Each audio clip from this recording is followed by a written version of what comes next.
All the live online students, it's a request, you can join me on the YouTube channel for the first 3 session. ठीक है, तो एक बार आ जाओ जल्दी से YouTube चैनल में, because already face to face बच्चे उनको देखना है, फिर live online then the YouTube. So it will be better advisable if you join me on the YouTube channel. ठीक है, Mohit Agarwal hyphen Divya Agarwal YouTube channel में जल्दी से जुड़ जाइए दोस्तों for the first class of your operations management. So see you there. Okay, see you there. जल्दी से YouTube चैनल में आ जाओ. चैनल सब्सक्राइब नहीं किया तो कर लो, and do not forget to press the bell icon. Let us start with the session. Let us start with the session. Okay, all set. A very good morning everyone guys. Good morning. So from today onwards हमारा group 2 का OMSM का brand new batches start हो चुका है. ठीक है, आज आपका OMSM सब्जेक्ट का पहला क्लास है, और इसके बाद जैसा कि आपको पता है सारे ही सब्जेक्ट का आज क्लासेस जो है स्टार्ट हो चुका है. फाइनेंशियल मैनेजमेंट का भी सेशन जो है आज आपका पहला क्लास होने वाला है. That will be taken care by CA Manoj Sharma sir, जो आप कर सकते हो आराम से. इसके अलावा मैं आपको बता दूं कॉर्पोरेट अकाउंटिंग और ऑडिटिंग आपका कल से स्टार्ट हो रहा है. ठीक है, 9 o'clock and 11 o'clock back to back आपका होने वाला है ऑडिटिंग एंड कॉर्पोरेट अकाउंटिंग. तो बहुत ही अच्छे तरीके से क्लासेस करो बिना कोई टेंशन के, और सारा ग्रुप 2 का जिम्मेदारी आप दे दो हमें MEPL को. ठीक है, and I will be taking your OMSM subject, and trust me OMSM subject will be a game changer for your group 2 subject. ये ऐसा सब्जेक्ट है ना, बेयर मिनिमम सिर्फ आप क्लासेस ही कर लो ना, मेरा 80 लाना है अगर आप मेरे रेगुलर स्टूडेंट हो. मैं आपको बता दूं जो सिर्फ मेरा YouTube से फ्री सेशंस करके जाता है, marathons, revision, mission series, super 50, दुनिया भर का कंटेंट है मेरा YouTube में, शायद आपने भी देखा होगा. ठीक है, उसको करके बच्चे एग्जामिशन लाते हैं इस पेपर में. So if you are one of my regular student तो आपको तो सिर्फ 60 लाने से नहीं चलेगा. आपको तो कितना लाना है मेरे को बताओ. हमारा टारगेट है कि हमें कितना लाना है 90 प्लस. अरे 80 नहीं, 90 बोलेंगे तब तो वहां तक लैंड करोगे. बड़ा सोचोगे तब तो बड़ा बनोगे. तो हमारा टारगेट है 90 प्लस लाना. ऐसे हंसो मत. 96 has been the highest last term. 96 आया था, एक जन का 92 आया था. So let us break this record. समझ में आ रहा है. अभी वैसे रिजल्ट्स अवेटेड है, देखो अभी और बच्चे क्या लेकर आते हैं. एग्जाम्स हुआ है तुम लोग का, बहुत जन ग्रुप 2 भी दिए. तो अभी देखते हैं आपका नेक्स्ट टर्म कितना आता है. तो हमारा टारगेट रहेगा OMSM में 90 लेकर आना. एंड ट्रस्ट मी, ये सब्जेक्ट में लाना बहुत आसान है. तुमको OMSM बहुत जन बोलेंगे बहुत हार्ड है, टेक्निकल है. हाँ देखो, टेक्निकल तो है, तो इसलिए तो इस क्लासेस कर रहे हो ना, टेक्निकलिटी को दूर करने के लिए. तुमको मेरे संग OMSM गेम की तरह लगेगा. It is just like a game. Game खेलना अच्छा लगता है, बस खत्म. मेरे लिए तो अच्छा ही है. If you like game you love OMSM. Every day will be a new chapter, new concept, और हर एक कॉन्सेप्ट में लगेगा ऐसे गेम खेल रहे हैं हम लोग. ठीक है, तो आज इंट्रोडक्शन क्लास में सबसे पहले मैं आपको बताने वाली हूँ OMSM सब्जेक्ट में कितने चैप्टर्स है, मार्क्स वेटेज क्या है, किस टाइप के क्वेश्चंस आते हैं, एंड देन हम लोग चैप्टर्स के अंदर घुसेंगे. ठीक है, अभी स्टार्टिंग का 15-20 minutes, this is just an orientation session, जहां मैं आपको बताऊंगी कि ये सब्जेक्ट में क्या क्या मार्क्स का वेटेज है. जैसे आप देख रहे हो ऑपरेशंस मैनेजमेंट OM, बहुत जन को तो OM का फुल फॉर्म ही नहीं पता, बोलते कौन सा सब्जेक्ट है ओम. समझ में आ रहा है. OM का मतलब है ऑपरेशंस मैनेजमेंट, और SM का मतलब है स्ट्रैटेजिक मैनेजमेंट. मैं आपको बता दूं आपका पूरा सिलेबस 100 मार्क्स का है OMSM का. OM 60 marks, SM 40 marks. बोलो मेरे संग, OM 60 मार्क्स का और SM क्या है 40. तो मैम ये SM क्या है, strategic management. OM practical plus theory दोनों है. OM से ऐसा नहीं है खाली प्रैक्टिकल क्वेश्चन आता है, थ्योरी इज आल्सो इंपॉर्टेंट. समझ में आ रहा है. जैसे आप जब ग्रुप 1 में कॉस्टिंग करते हो, वहां कॉस्टिंग में थ्योरी भी इक्वली इंपॉर्टेंट है. So same goes here. And SM is purely theoretical. SM पूरा थ्योरी है 40 मार्क्स का. पहले एक जमाना हुआ करता था, इंस्टीट्यूट ना SM से खाली 5 या 10 मार्क्स देता था, rest was all your OM. But जब से न्यू सिलेबस इंस्टीट्यूट इंट्रोड्यूस किया है, they stick to this marks bifurcation. SM से 40 आता है, OM से 60 आता है. यानी SM को आप इग्नोर नहीं कर सकते. ये नहीं सोचना खाली OM अच्छा करना है, SM गया भगवान भरोसे देखा जाएगा. नहीं, तुमको दोनों को तैयार करके जाना है, और उसका जिम्मेदारी मेरा है, OM एंड SM का. समझ में आ रहा है. Very beautiful subject. तुम्हारा ये फेवरेट सब्जेक्ट ना बन जाए तो मेरा नाम बदल देना. समझ में आ रहा है. हालांकि मैं लॉ भी पढ़ाती हूँ, लॉ भी तुम्हारा फेवरेट है. तुम लोग लॉ में अगर हम लोग को आपका जो है इतना अच्छा लगा, तो OMSM में तो मतलब अलग ही लेवल पे चले जाओगे. और ये ऐसा पेपर है, बेयर मिनिमम 90 तुमको लाना है अगर तुम डिसिप्लिन वे में क्लासेस करोगे. जो भी फेस टू फेस बच्चे अभी मेरे को यहाँ दिखाई दे रहे हैं, आप मुझे एक प्रॉमिस करो, regularly face to face classes attend करोगे. यस और नो, विदाउट एनी फेल. समझ में आ रहा है. क्या स्टार्टिंग में तुम लोग फेस टू फेस आता है, एकदम एनर्जी रहता है, हाँ चलो करेंगे, फिर छोड़ो ना यार. मैम के यहाँ तो लाइव ऑनलाइन भी है, एक ही पैसा में वही ऑप्शन भी मिल जाता है. तो एक काम करते हैं, लाइव ऑनलाइन छोड़ो ना. लाइव ऑनलाइन यार कौन करेगा. एक काम करते हैं ना, इन लोग तो रिकॉर्डिंग भी देता है करंट टर्म का, रिकॉर्डिंग ही कर लेते हैं करंट टर्म का. या छोड़ो यार, 24 घंटे में बैकअप आ जाता है, वही फैसिलिटी एंजॉय कर लेते हैं. ऐसा मत करो. जो बच्चे लाइव ऑनलाइन आ रहे हैं, लाइव ऑनलाइन करेंगे रेगुलरली. जो बच्चे फेस टू फेस आ रहे हैं, फेस टू फेस करेंगे. फेस टू फेस वाले बच्चे बोलो करोगे कि नहीं. विथ फुल एनर्जी, यस और नो? एवरीडे आओगे रेगुलरली क्लास अटेंड करने? Very good. तो बस रेगुलरली क्लासेस करना है और होमवर्क करना है, दैट्स इट। और तुमको कुछ एक्स्ट्रा नहीं करना है, जो भी पढ़ाया जा रहा है सब कॉपी में लिखवाया जाएगा, तुमको खुद से कुछ नोट्स नहीं बनाना है, खुद से कोई सम एक्स्ट्रा सॉल्व नहीं करना है, just trust me and my notes and sit for the exam. My guarantee 90+। समझ में आ रहा है? मेरे पर विश्वास नहीं हो रहा है, यूट्यूब में जाओ, वहां पे जितना भी मैंने रैंक होल्डर का इंटरव्यूज अपलोड किया, जिसका 96 आया, उसके खुद से मुंह से सुनो वो क्या बोल रहा है, और शायद तभी तुम यहाँ बैठे हो। समझ में आ रहा है? तुम लोग भी स्मार्ट कंपनी थोड़ी है, वाउच करके आता है सब। क्लियर?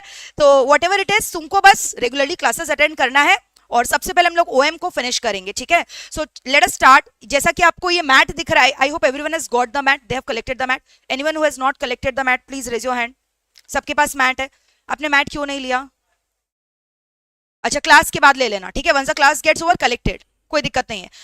एक कॉपी अलग से मेंटेन करोगे मेरा, ठीक है? उसमें और कोई सब्जेक्ट नहीं होना चाहिए, सिर्फ ओएमएसएम का अलग से कॉपी रहेगा। डेली मैट लेकर आओगे, कैलकुलेटर लेकर आओगे, पेन लेकर आओगे और मेरा कॉपी लेकर आओगे, दैट्स इट। ओके, अब देखोगे ये वाले मैट में I just show you the chapters. Total 7 chapters आपको दिखाई दे रहे होंगे। तो ऑपरेशंस मैनेजमेंट के सब्जेक्ट में टोटल 7 चैप्टर्स है। मैम ये पहले ये तो बताइए, ये सब्जेक्ट इतना भारी लग रहा है सुन के, ऑपरेशंस मैनेजमेंट, इसका मतलब ही नहीं समझ में आ रहा है। What is this OM? Operations management मतलब management of the operation. Which operation? Day to day operation. अब एक मेरे को बात बताओ, फैक्ट्री का बात कर लो या कंपनी का बात कर लो या बिजनेस का बात कर लो, डे टू डे ऑपरेशंस क्या होता होगा? प्रोडक्शन करता होगा उन लोग, मैन्युफैक्चरिंग करता होगा, रॉ मटेरियल को कन्वर्ट करता होगा फिनिश गुड्स में, conversion of input into output. तो कन्वर्जन का प्रोसेस कैसे होता है? इनपुट को पहले खरीदना पड़ेगा ना। अच्छा, कितना इनपुट खरीदे कैसे पता चलेगा? इट विल डिपेंड अपॉन कितना आउटपुट बेचना है। तो कितना आउटपुट बेचना है उसका एस्टिमेट निकालना पड़ता होगा। So that is called as demand forecasting. We have to forecast the demand ना। कोई सपना में माता रानी आती है, क्या बोलती है, जाओ इस साल तुम लोग का 1 लाख यूनिट बिकेगा, 1 लाख यूनिट बना लो। हम लोग को तो प्लानिंग पहले से करके रखना पड़ेगा ना, कि how many units we need to manufacture. तो कितना यूनिट मैन्युफैक्चर करना है वो डिपेंड करता है सेल्स के ऊपर। तो सेल्स का हमें फोरकास्टिंग करना पड़ेगा कि नहीं, डिमांड का फोरकास्टिंग करना पड़ेगा कि नहीं? हाँ, तो डिमांड फोरकास्टिंग। अब डिमांड मैंने फोरकास्ट कर लिया। मान लो मेरा वाटर प्यूरिफायर बेचने का धंधा है, हिंदी में बोलते हैं फिल्टर, हिंदी में फिल्टर नहीं बोलते बट नॉर्मल इंग्लिश में फिल्टर बोलते हैं। सबके घर में फिल्टर है। फिल्टर का पानी पीते हो कि कुआं का पानी पीते हो? फिल्टर का पीते हो ना। तो मान लो मेरा फिल्टर बनाने का धंधा है, तो मैंने एस्टिमेट किया होगा कि मेरा इतना फिल्टर सेल होगा। मान लो मैंने एस्टिमेट किया 10,000 फिल्टर सेल होगा मेरा, समझ रहे? तो अब 10,000 फिल्टर अगर मेरा साल में सेल होगा तो उसके लिए मुझे क्या करना पड़ेगा? प्रोडक्शन करना पड़ेगा, रॉ मटेरियल पहले से खरीद करके रखना पड़ेगा, यानी रॉ मटेरियल प्लानिंग। अब कब खरीदे, किससे खरीदे, किस सप्लायर से खरीदे, स्टॉक आउट का डेंजर ना हो। सो that is raw material planning. खाली रॉ मटेरियल का प्लानिंग करने से तो नहीं होगा, मेरे को तो ये भी देखना है कितना लेबर का रिक्वायरमेंट है, कितना मशीन का रिक्वायरमेंट है। सारा काम तो लेबर नहीं करता, ऑटोमेटेड होता है कि सेमी ऑटोमेटेड होता है? सेमी ऑटोमेटेड, कहीं ऑटोमेटेड भी होता है बट लेबर इज रिक्वायर्ड। तो कितना मैन पावर लगेगा, कितना मशीनरी लगेगा, कितना रॉ मटेरियल लगेगा, कौन सा मशीन किस मशीन के बाजू में होगा, what shall be the arrangement of the machine, layout of the machine, that is called as facility layout. Facility मतलब प्लांट लेआउट, प्लांट लोकेशन। समझ में? ये सब चैप्टर का नाम बता रहे हैं, सब पढ़ोगे धीरे धीरे करके। Are you understanding? Raw material planning, demand forecasting. अब मान लो तुमने गुड्स बना लिया, अब क्या करना है मेरे को? सेल करना है। तो अब कहां से कहां सेल करना है? ट्रांसपोर्टेशन, ट्रेन से जाएगा, ट्रक से जाएगा, कौन सा ट्रक किस लोकेशन में जाएगा, किस डेस्टिनेशन में जाएगा, रॉ मटेरियल कैसे मंगाओगे, ट्रांसपोर्टेशन। तो ये सब भी देखना है हम लोग को, ठीक है? तो ये सारे चैप्टर्स आपके सिलेबस में है।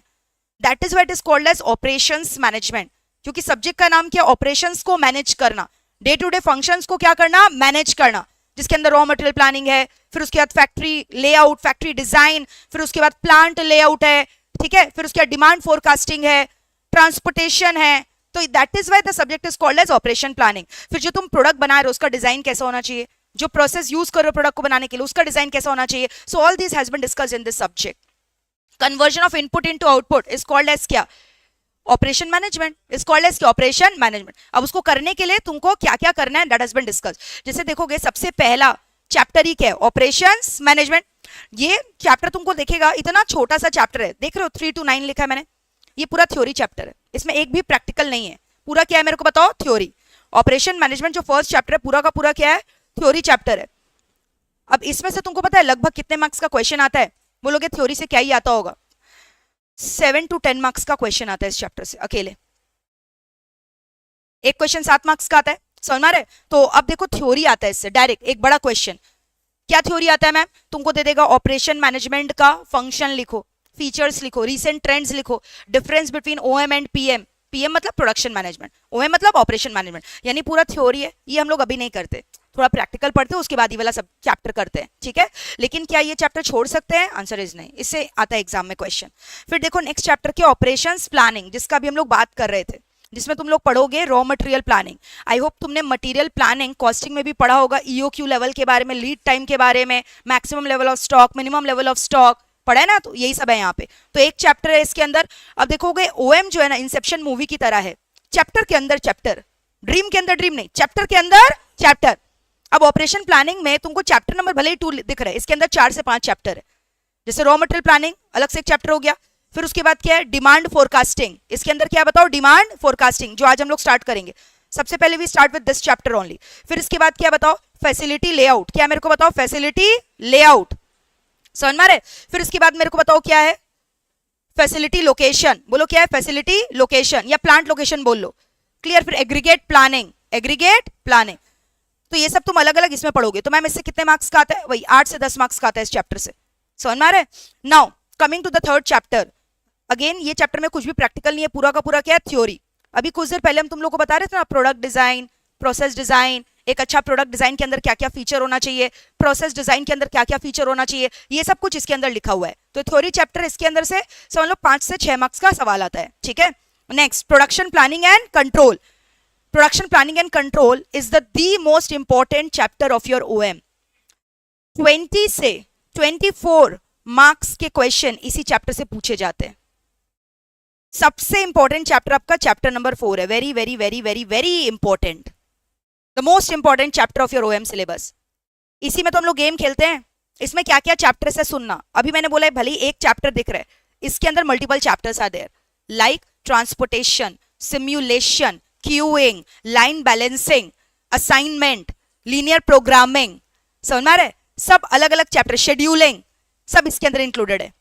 और ये सब में से आता है, कभी ट्रांसपोर्टेशन से दे दिया, कभी असाइनमेंट सिमुलेशन से दे दिया, और एक एक क्वेश्चन 7 मार्क्स का आता है। जो प्रैक्टिकल क्वेश्चन, एक एक क्वेश्चन कितना का आ रहा है? 7 मार्क्स का आता है। जनरली तुम लोग का एग्जाम में 14 मार्क्स का क्वेश्चन आता है ना, तो 7 + 7 आता है, यू अंडरस्टैंडिंग? तो 7 + 7 प्रैक्टिकल क्वेश्चन यहाँ से आता है। 2 प्रैक्टिकल क्वेश्चन इससे आएगा ही आएगा इस चैप्टर से। So this chapter is the most important chapter of your OM syllabus. और मैं आपको एक चीज और बता दूं, ये चैप्टर तुम खाली ना इंटर के लिए मत पढ़ना, फाइनल के लिए भी पढ़ लेना। तुमको पता है ये सब्जेक्ट इतना इंपॉर्टेंट है, you are a student of costing, तुम लोग कॉस्टिंग का स्टूडेंट है, तो तुम लोग का इंस्टीट्यूट कॉस्टिंग का वेटेज ज्यादा रखेगा ना। ये पूरा का पूरा ये वाला चैप्टर ऐसे एंड दिस चैप्टर, और एक चैप्टर यहाँ पे प्रोजेक्ट मैनेजमेंट रिपीट होता है फाइनल्स में, जो 30 से 40 मार्क्स का वेटेज कैरी करता है फाइनल के कॉस्टिंग सब्जेक्ट में। और तुम अगर मेरे से एक बार ये इंटर में पढ़ लोगे ना, तुम्हारा 40 मार्क्स कॉस्टिंग का फाइनल का भी सिक्योर्ड है। आस्क योर सीनियर, वो बच्चे पता है क्या बोलते हैं? मैम फाइनल में आप कॉस्टिंग क्यों नहीं पढ़ा रहे? क्योंकि फाइनल में हम लॉ और एसपीएम भी पढ़ाते हैं ना, ऑलरेडी 2 पेपर पढ़ा रहे हैं, समझ में आ रहा है? तो इसलिए I don't get time to teach costing. तो हमारे एक्सट्रीम फैकल्टी वो पढ़ाते हैं, मनोज सर कॉस्टिंग, तो लोग बच्चे लोग ये बोलते हैं आप ही पढ़ा दीजिए ना, पूरा तो सेम है ऑलमोस्ट, और हम लोग तो आप ही का नोट्स रेफर करते हैं जो आपने इंटर में पढ़ाया। तो ये सब चैप्टर इस कदर तुमको ओएम को मतलब मोहब्बत बनाना है, क्योंकि वो फाइनल्स में भी तुमको बेनिफिट देगा, फाइनल में भी काम आएगा। कॉपी फेक मत देना एग्जाम के बाद, चलो हो गया, लेट्स एंजॉय, कॉपी रख के रखना, फाइनल में भी बेनिफिट आएगा, ठीक है। तो देखो इंटर का फीस में तुम लोग को फाइनल का भी 50% सिलेबस मेरे से पढ़ने मिल जा रहा है, और क्या चाहिए बताओ। चलो फिर उसके बाद बताओ chapter number 5 productivity management and quality management. ये क्या है मैम? कभी टीक्यूएम के बारे में सुने हो? Total quality management. आईएसओ के बारे में सुनो? ISO certification.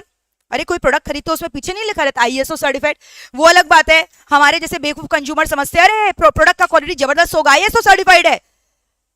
लेकिन वो मासूम कंज्यूमर को क्या पता, पैसा फेंको आईएसओ सर्टिफिकेशन ले लो, समझ में आ रहा है? बट फिर भी इससे हम लोग पढ़ेंगे कैसे आईएसओ सर्टिफिकेशन लिया जाता है। अलग अलग क्वालिटी सर्टिफिकेशन का अलग अलग आईएसओ का सीरीज होता है, आईएसओ 9001, 9002, 3, 4, समझ में आ रहा है? क्वालिटी एश्योरेंस के लिए कंज्यूमर का। तो ये सब हम लोग इसके अंदर पढ़ेंगे चैप्टर नंबर 5 में। तो जो चैप्टर नंबर 5 है ये थ्योरी प्लस प्रैक्टिकल अगेन दोनों है, थ्योरी भी आता है इससे और प्रैक्टिकल भी आता है, इसमें प्रैक्टिकल सम भी है, ठीक है। तो अगेन इसका वेटेज तुम समझ लो 8 मार्क्स का आता है। Project management very very important, इससे एक क्वेश्चन 100% लिखवा लो, आएगा ही आएगा। 10 से 12 मार्क्स का सवाल यहां से आता है, समझ में? आप बोलो मैम 7 का आता है तो, और बाकी एमसीक्यू भी तो आता है ना 2-2 मार्क्स का, एक क्वेश्चन 2 मार्क्स का, टोटल 15 क्वेश्चन आता है एमसीक्यू के अंदर। तो प्रोजेक्ट मैनेजमेंट में तुमको ऐसा फील होगा that you are an engineer, सच बता रहे, तुमको इसमें नेटवर्क डायग्राम बनाना पड़ेगा। प्रोजेक्ट मैनेजमेंट के अंदर फर्दर 2 चीजें, एक है पर्ट, बोलो क्या है मेरे संग? पर्ट, और एक बोलो सीपीएम, बोलो क्या है? CPM. Program evaluation review technique, critical path method. क्या है मैम ये सब? अभी तो ओरिएंटेशन है ना, चैप्टर थोड़ी पढ़ा रहे हैं। टेक अ चिल पिल, तुमको याद नहीं करना है। प्रोग्राम इवैल्यूएशन रिव्यू टेक्निक अपने आप हो जाएगा जब ये चैप्टर पढ़ाएंगे, बट इसका एक ग्लिम्स दिखाना चाहेंगे। इसमें तुम कुछ इस प्रकार के डायग्राम बनाओगे, देखो।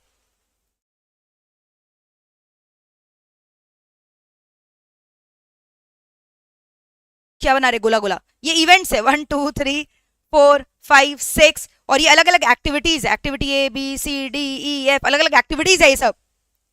समझ रहे हो? जैसे कोई भी बड़ा कंस्ट्रक्शन प्रोजेक्ट करने के लिए तुमको क्या लगता है, लोग ऐसे ही बस बना देते क्या, कंस्ट्रक्ट कर देते हैं क्या?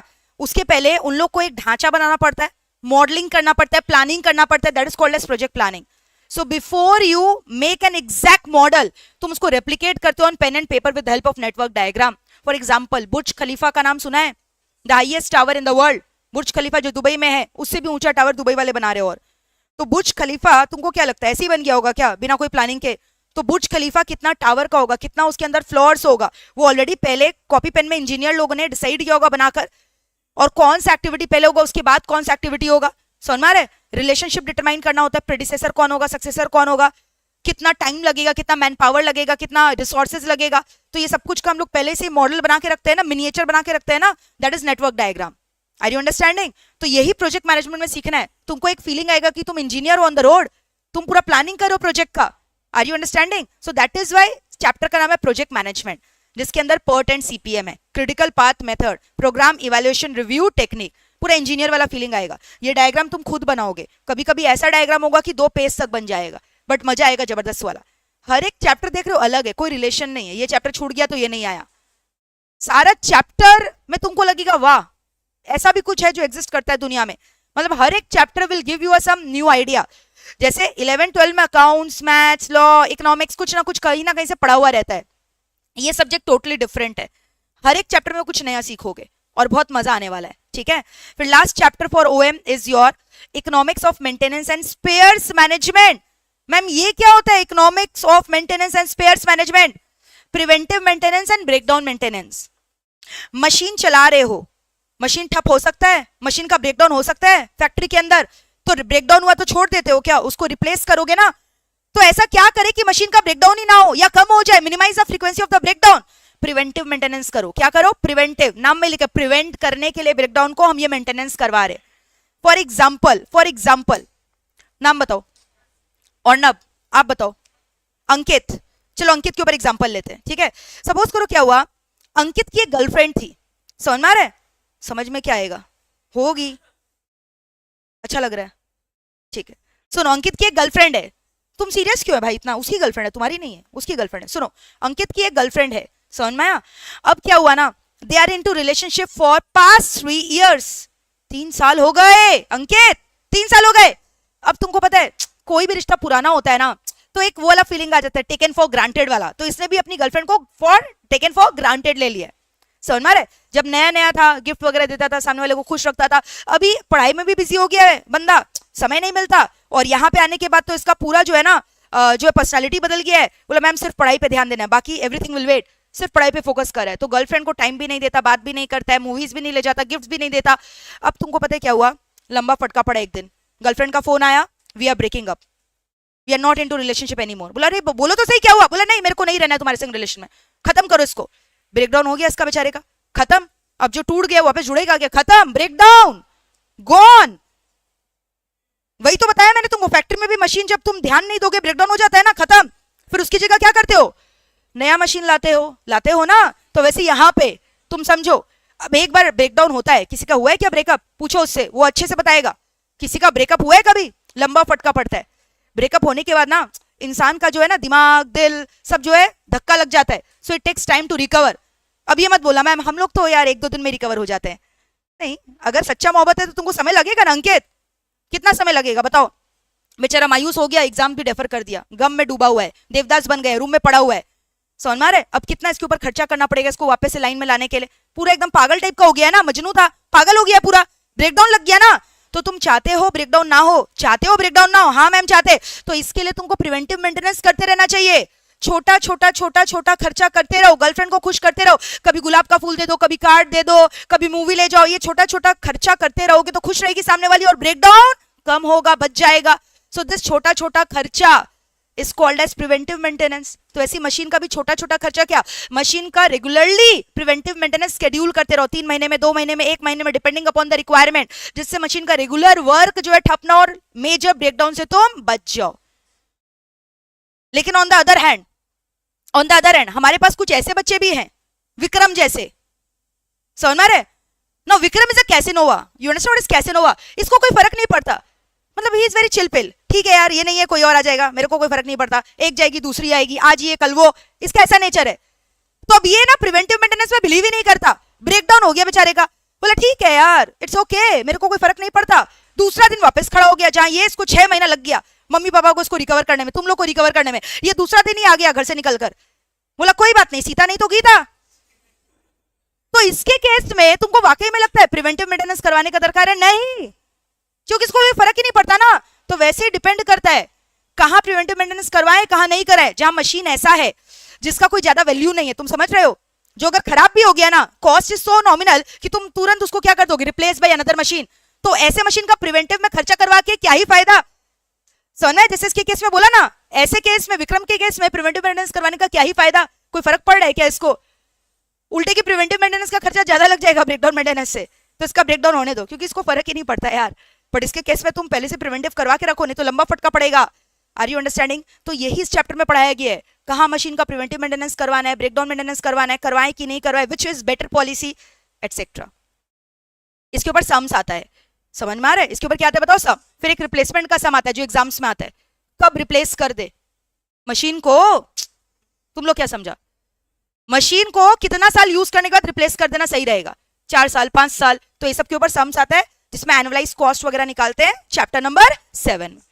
समझ गए? तो ये पूरा जिस्ट हो गया ओएमएसएम का। तो एसएम से भी ओएम से भी चैप्टर नंबर 7 में लगभग पकड़ के चलो तुम्हारा 7 से 10 मार्क्स का क्वेश्चन आता है, यानी ऑन एन एवरेज तुमको समझ में आ रही है, पूरा मिलाकर 60 मार्क्स आ रहा है, जिसमें से सबसे इंपॉर्टेंट चैप्टर गेस करो कौन सा है, चैप्टर नंबर 4, जिसमें से लगभग 20 मार्क्स तुम पकड़ के चलो आएगा ही आएगा, क्योंकि 2 प्रैक्टिकल आता है 7+7, रिमेनिंग एमसीक्यू में 3 सवाल आता ही है, तो 20 मार्क्स फॉर श्योर आएगा, ज्यादा भी आ सकता है, हो सकता है 3 प्रैक्टिकल भी आ जाए इसी चैप्टर से, 21, 7 into 3, each practical question carry 7 marks ना। तो हमारा इस सब्जेक्ट में टारगेट क्या है, पहले तो एमसीक्यू का 15 क्वेश्चन सिक्योर करना है, 30 में से 30 लाना है, वहां 30 आ गया, रिमेनिंग 70 में आराम से 50 तो ला ही सकते हैं, तो 50 + 30 80 हुआ कि नहीं हुआ मिनिमम। थोड़ा मेहनत करोगे तो वहां 60 भी ले आओगे 70 में से, तभी तो 90 आ जाता है, समझ में आया? और तुम समझो कितना इजी है, अगर तुम यही वाला चैप्टर अच्छे से कर लो और इसमें से मान लो तुमको मैंने बोला 20 से 25 मार्क्स आ रहे हैं और पूरा सम है, इसमें तो गुंजाइश ही नहीं ना मार्क्स कटेगा if you are doing it correctly. तो इसमें अगर तुम पूरा 25 आउट ऑफ 25 सिक्योर कर लो, फिर उसके बाद एक सम से आता ही आता है 7 मार्क्स का, तो ये दोनों मिलाकर ही तुम्हारा समझ में आ रहा है 30-35 मार्क्स, तो ये दोनों चैप्टर ही मिलाकर हो गया। तो ऐसे स्ट्रेटेजिकली हमें पढ़ाई करनी होती है मार्क्स डिस्ट्रीब्यूशन के हिसाब से। एंड ओएम का सिलेबस इज वेरी स्मॉल, 7 ही तो चैप्टर है, वो अलग बात है मैम आपने बोला बाबा 4 के अंदर और 6 चैप्टर है, ऐसे देखने में तो 7 ही लग रहा है, तो सिलेबस छोटा ही तो है। Now coming to SM, SM के अंदर 4 चैप्टर है, एसएम के अंदर कितने चैप्टर है, 4, पूरा इंस्टीट्यूट मैट आपका घोल के पिला देते हैं, along with hand written notes, along with PPT. So हमारे एसएम का पूरा नोट्स आपको कॉपी में लिखवाते हैं क्लासेस के दौरान, पता होगा अगर आपने यूट्यूब में वीडियोस वगैरह देखा होगा, उसमें भी तुमको आराम से 30 मिल जाएगा, 35 मिल जाएगा, अगर तुमने अच्छे से तैयारी की है, और जितना मैंने लिखा दिया उसके बाहर नहीं आएगा, ये मेरा गारंटी। और क्या चाहते हो मेरे से? कभी कोई ऐसा टीचर देखा है जो गारंटी दे रहा है तुम्हारा, तुम अगर सब करके जाओ तुम्हारा 90 आएगा, हम दे रहे तुमको गारंटी, तुम बस करके जाओ जो हम बोल रहे हैं, बाकी सब मेरे ऊपर छोड़ दो। पास या पेपर करवाना मेरा जिम्मेदारी, वो तो हम लोग चैप्टर वाइज ही करते हैं, मैं क्या करती हूँ जो मेरे मैट में वो तो करवाती हूँ, बट अब तुम समझो टर्म तो हर साल हो रहा है ना, एक साल में 2 बार हो रहा है, अब जैसे नया क्वेश्चन आता है वो हम साथ ही करवा देते हैं उस चैप्टर का, उस चैप्टर से जो क्वेश्चन आया अभी लास्ट एग्जाम में, अब वो अपने मैट में अभी अचानक से कैसे इनकॉर्पोरेट करे, वो तो नेक्स्ट एडिशन में आएगा ना, तो तुम लोग को जो मैट है उसमें तो एक क्वेश्चन होगा नहीं, तुम लोग को करवा देंगे हम क्वेश्चन पेपर निकाल के, और बाकी पास्ट ईयर क्वेश्चन ऑलरेडी है बिफोर दैट टर्म, तो पास्ट ईयर तो तुम्हारा मेरे साथ चैप्टर वाइज ही हो गया। समझ में आ रहे क्या बोल रहे हैं? तो बस जितना बोल रहे हैं उतना एकदम घोल कर पी जाओ, मार्क्स लाने का जिम्मेदारी मेरा, हर संडे टेस्ट होता है वो देना जरूरी है, ठीक है? चलो, this was an orientation. SM में 4 चैप्टर है। मैम ये एसएम क्या होता है वो भी बता दीजिए। How to become an entrepreneur. अगर खुद का धंधा करोगे ना, कैसे करोगे? तुमको स्ट्रैटेजिस्ट बनना पड़ेगा, प्लानिंग करना पड़ेगा, प्लान्स बनाना पड़ेगा। तो कैसे बनाए? I should be a market penetrator, cost leader, focus strategy follow करे, ग्रोथ करे, एक्सपेंशन करे, स्टेबिलिटी फॉलो करे, ये सब वहां पे पढ़ोगे। समझ में आ रहा है एसएम? तो पहले हम लोग ओएम स्टार्ट करेंगे, फिर उसके बाद एसएम। अच्छा, एक बात मेरे को बताओ, पूरा ओरिएंटेशन समझ में आ गया कैसे क्या है? आज हम लोग स्टडी नोट 2 से स्टार्ट करें। किसे बताओ? Why not 1 is theory. Study note 2 में हम लोग सबसे पहला चैप्टर आज जो पढ़ने वाले वो बताओ क्या है? Demand forecasting. डिमांड फोरकास्टिंग से 7 मार्क्स का क्वेश्चन आता है हर टर्म। इस टर्म नहीं आया, हर टर्म आता है, इस टर्म नहीं आया। मतलब तुम समझो तुम्हारे टर्म में तो फिक्स आएगा ही आएगा, आना ही है। समझ में आ रहा है? तो इस चैप्टर से आज हम लोग शुरू करेंगे पहले। और बहुत जन ऐसा बोलते हो ओएम में थ्योरी है, थ्योरी से क्वेश्चन आता है, समझ नहीं आता, लास्ट मोमेंट में दिक्कत होता है। तुमको मेरे क्लास में ऐसा फील नहीं होगा, क्योंकि तुमको प्रैक्टिकल के संग थ्योरी हम दोनों करवा देते हैं। मतलब ऐसा नहीं है। और तुम सोचो अगर तुमको कोई चीज का बेस नहीं है, तुम प्रैक्टिकल करोगे कैसे? नहीं रट्टा मार के फॉर्मुलाज करो, वैसा नहीं करना है। What is theory? तुम कॉन्सेप्ट ही तो है, कॉन्सेप्ट को तो लोग थ्योरी बोल रहे हैं। तो अगर कॉन्सेप्ट मैंने समझा दिया, थ्योरी तो तुम खुद बना लोगे। Are you understanding? तो कुछ भी रटना नहीं है, अपने आप लर्न हो जाएगा। ठीक है, तो आज हम लोग डिमांड फोरकास्टिंग से स्टार्ट करें। It will take 2 to 3 classes to complete this chapter. आज हम लोग बेसिक्स करेंगे, क्या होता है डिमांड फोरकास्टिंग, क्यों करना पड़ता है। सम्स आज शायद ही कर पाएंगे because of lack of time. Next class इसका सम्स करेंगे। और इस वीक के लिए खाली मैंने 2 क्लास रखा है, क्योंकि बहुत सारे मेरे आउटस्टेशन वाले बच्चे हैं जिन्होंने रिक्वेस्ट किया है, ma'am we are not here in Kolkata right now, अभी तो एग्जाम खत्म हुआ है, 1 वीक का टाइम दे दीजिए। So I think they will be coming back by Monday. तो मंडे से फुल फ्लेजेडली स्टार्ट होगा। आज है मेरा ओएम का क्लास, नेक्स्ट क्लास कब है बताओ? Friday, same time. अच्छा, किसी को टाइमिंग को लेकर कोई इशू है क्या? For this time is okay with you? Everyone is comfortable with time? कोई किसी का कोई क्लैशेस वगैरह तो नहीं हो रहा है ना? अगर कुछ ऐसा हो रहा है तो मेरे को बताना, internally we can discuss and change, okay, as per your convenience. अगर मॉर्निंग में रखे 9, क्लैश होगा कोई? Raise your hand. Anyone not comfortable with 9 o'clock timing in the morning? Raise your hand. मतलब everyone is comfortable. Okay. ठीक है, let's decide. अभी हम लोग 11 बजे ही रखते हैं, फिर और भी बच्चे आ जाते हैं, then we'll decide क्या करना है। ठीक है, चलो, कोई दिक्कत नहीं है ना टाइमिंग को लेकर? कुछ भी दिक्कत होगा just come and speak to me freely. Okay? चलो, अभी हम लोग स्टार्ट करें कौन से चैप्टर से? Demand forecasting. Everyone close your book, close your copy and just chill.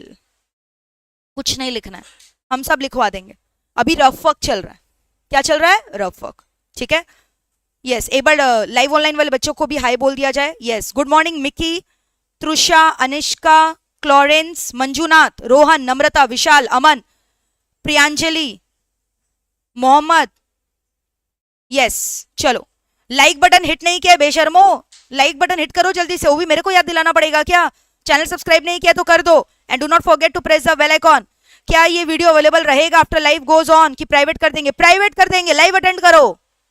ठीक है, मजाक करे रहेगा, लेकिन क्यों यार, लाइव अटेंड करो ना। बताओ, क्रिकेट मैच क्या तुम लोग बाद में देखते हो क्या रिकॉर्ड करके? तो क्या अच्छा लगता है बताओ? जो चीज का मजा लाइव में है वो लाइव में लो ना। Okay, yes, a very good morning Aahana. Friday का सेशन यूट्यूब पे रहेगा क्या? हाँ रहेगा ना, तुम्हारे लिए तो रखे 3 क्लास, समझ में आ रहा है? लेकिन उसके बाद फ्री का मजा नहीं मिलेगा, फिर आपको रेगुलर MEPL ऐप में क्लासेस मिलेगा, जिसके लिए आपको रजिस्ट्रेशन करवाना पड़ेगा www.meplclasses.com में विजिट करके। चलो लास्ट में दिखा देंगे ऐप, वेबसाइट दिखा दें कि नहीं? देखो ये रहा www.meplclasses.com, ये रहा। यहाँ पे जाकर आपको एडमिशन लेना है, रजिस्ट्रेशन देखो पॉपअप में ही दिखा दिया। समझ में आ रहा है? और बच्चों का नीचे फोटो भी आ रहा है जिनका इतना अच्छा मार्क्स आया है। क्लियर? तो जल्दी से जाइए और रजिस्ट्रेशन करवा लीजिए। ओके, चलो let us start with the first session, demand forecasting. बोलो आज हम लोग क्या पढ़ने वाले हैं दोस्तों? Demand forecasting. So the today's topic of discussion is what? Demand forecasting. कुछ भी लिखोगे नहीं अभी, ओके? खाली सुनोगे, हम सब लिखवा देंगे at the end of the day. तुमको कुछ खुद से नहीं लिखना है। और थ्योरी के लिए भी ना कुछ मैट वगैरह नहीं देखना है, सब कॉपी में रहेगा, सब कॉपी में। ये जो कॉपी है ना, ये तुम्हारे लिए जो है रामबाण है। एग्जाम के पहले बस कॉपी पढ़ के चल जाना, कुछ भी नहीं करना है, कुछ भी नहीं। हाँ ऑफ कोर्स सम्स थोड़ी कॉपी करेंगे अब कॉपी में, सम्स के लिए तो मैट रेफर करोगे ना, सोल्यूशन कॉपी में होगा, सम्स तुम्हारे मैट में रहेगा। ठीक है, चलो let us start. Rohan is saying ma'am आप बहुत अच्छा पढ़ाते हैं, thank you so much, thank you so much. तो एनरोलमेंट लिया कि नहीं? वो सब तो ठीक है। चलो, डिमांड फोरकास्टिंग का मतलब बताओ क्या है? What does the word demand forecasting means? Demand forecasting is an art and science of predicting the probable demand for a good or a service for a future date of time. क्या बोल रहे हैं ma'am, कुछ समझ में नहीं आया? समझाए कहां, अभी तो खाली रीड किए। सुनना, डिमांड फोरकास्टिंग क्या होता है? कला है। आर्ट मतलब क्या होता है? इट्स अ कला। And science, it requires research. So demand forecasting is an art and science of predicting, क्या बोला मैंने, बताओ? Predicting. It's an art and science of predicting the probable demand. क्या बोला मैंने, बताओ? Probable demand for a good or a service, for a good or a service for a future date of time. बोलो क्या? For a future date of time. So what is demand forecasting? It's an art and science of predicting the probable demand for a good or a service for a future date of time. हम लोग forecasting क्यों कर रहे हैं? अभी मैंने तुमको subject का नाम बताया, ऑपरेशंस मैनेजमेंट। मेरे को अपने ऑपरेशंस को क्या करना है बताओ? मैनेज। ऑपरेशंस को मैनेज करने का मतलब मेरे को ये पता लगाना है कि मुझे कितने गुड्स को बनाना है, तो उसके लिए मेरे को सेल्स का प्रेडिक्शन करना होगा, मेरे कंज्यूमर मेरे प्रोडक्ट कितना खरीदेंगे, डिमांड फोरकास्टिंग। तो ये कला है ना, it's a random guess work. आज मान लो मेरा क्या चीज का बिजनेस है, वाटर प्यूरिफायर बनाने का, तो हम क्या ऐसी बैठ कर एक ज्योतिषी को बुलाकर बोलते हैं चलिए पंडित जी भविष्यवाणी करिए, आपको क्या लग रहा है इस साल कितना बिकेगा? ऐसे होता है क्या? तो ये कला है, मेरे को रिसर्च करना पड़ेगा ना। It's an art and science, जहां मैं प्रेडिक्ट कर रही हूं कि मेरा प्रोबेबल डिमांड कितना होगा। Why didn't I right your actual? Can you predict anything with accuracy? अगर मैंने बोला 10,000 तो 10,000 बिकेगा जरूरी है? 1,00,000 भी बिक सकता है, 1,000 भी बिक सकता है। Are you understanding? तो इसीलिए कभी actual demand I can not forecast. मैंने क्या लिखा है बताओ? Probable demand. क्या चीज के लिए? या तो गुड्स के लिए या तो सर्विस के लिए। दोनों ही ओएम के अंदर है, दोनों ही ऑपरेशंस मैनेजमेंट के अंदर रहता है, tangible as well as intangible, for a future date of time. Forecasting future के लिए होता है कि प्रेजेंट के लिए होता है? क्लियर है? तो वापस से बोलो, डिमांड फोरकास्टिंग एक कला है, it's an art and science. ठीक है, अब तुमको क्या लगता है, is it a simple guess work? Is it a guess work? No, it requires high degree of research. Ma'am कैसे करते हैं फिर डिमांड फोरकास्टिंग? अब अलग अलग मेथड्स होता है, वही हम लोग आज डिस्कस करेंगे। जैसे तुमने कभी भी कोई नया प्रोडक्ट का लॉन्च देखा है?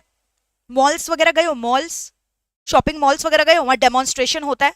कोई नया प्रोडक्ट हुआ, जैसे मान लो कोई एक नया जूस ही आया, उसको लोग लॉन्च कर रहे हैं, तो लोग क्या करते हैं, जितने भी कस्टमर्स है उनको टेस्ट करवाता है, आप टेस्ट करके बताइए, फिर एक फीडबैक फॉर्म भरवाता है, आप खरीदोगे कि नहीं खरीदोगे, फिर उससे हम लोग एंटिसिपेट करते हैं मेरा इतना कस्टमर प्रोस्पेक्टिव हो सकता है, दैट इज डेमोन्स्ट्रेशन। कभी कोई डेमोन्स्ट्रेशन ट्राई किया है फ्री का? कुछ खाए पियो फ्री में, चॉकलेट खाए हो फ्री में, खा लिए और फिर खरीदा कि नहीं? बस मजा लेके छोड़ दिया। ठीक है, आइसक्रीम, ऐसा हुआ है, देखे तो होगे ना भाई। तो वो लोग क्या कर रहा रहता है? मार्केटिंग ही तो है, डिमांड फोरकास्टिंग ही तो है। कस्टमर्स के बारे में समझ रहे हैं कि उनका एक्सपेक्टेशन क्या है, क्या वो आपके प्रोडक्ट में इंटरेस्टेड है कि नहीं। तो इसी के बेसिस पे मार्केट रिसर्च वगैरह करके तो हम लोग डिमांड करते हैं ना, कितना डिमांड होने वाला है।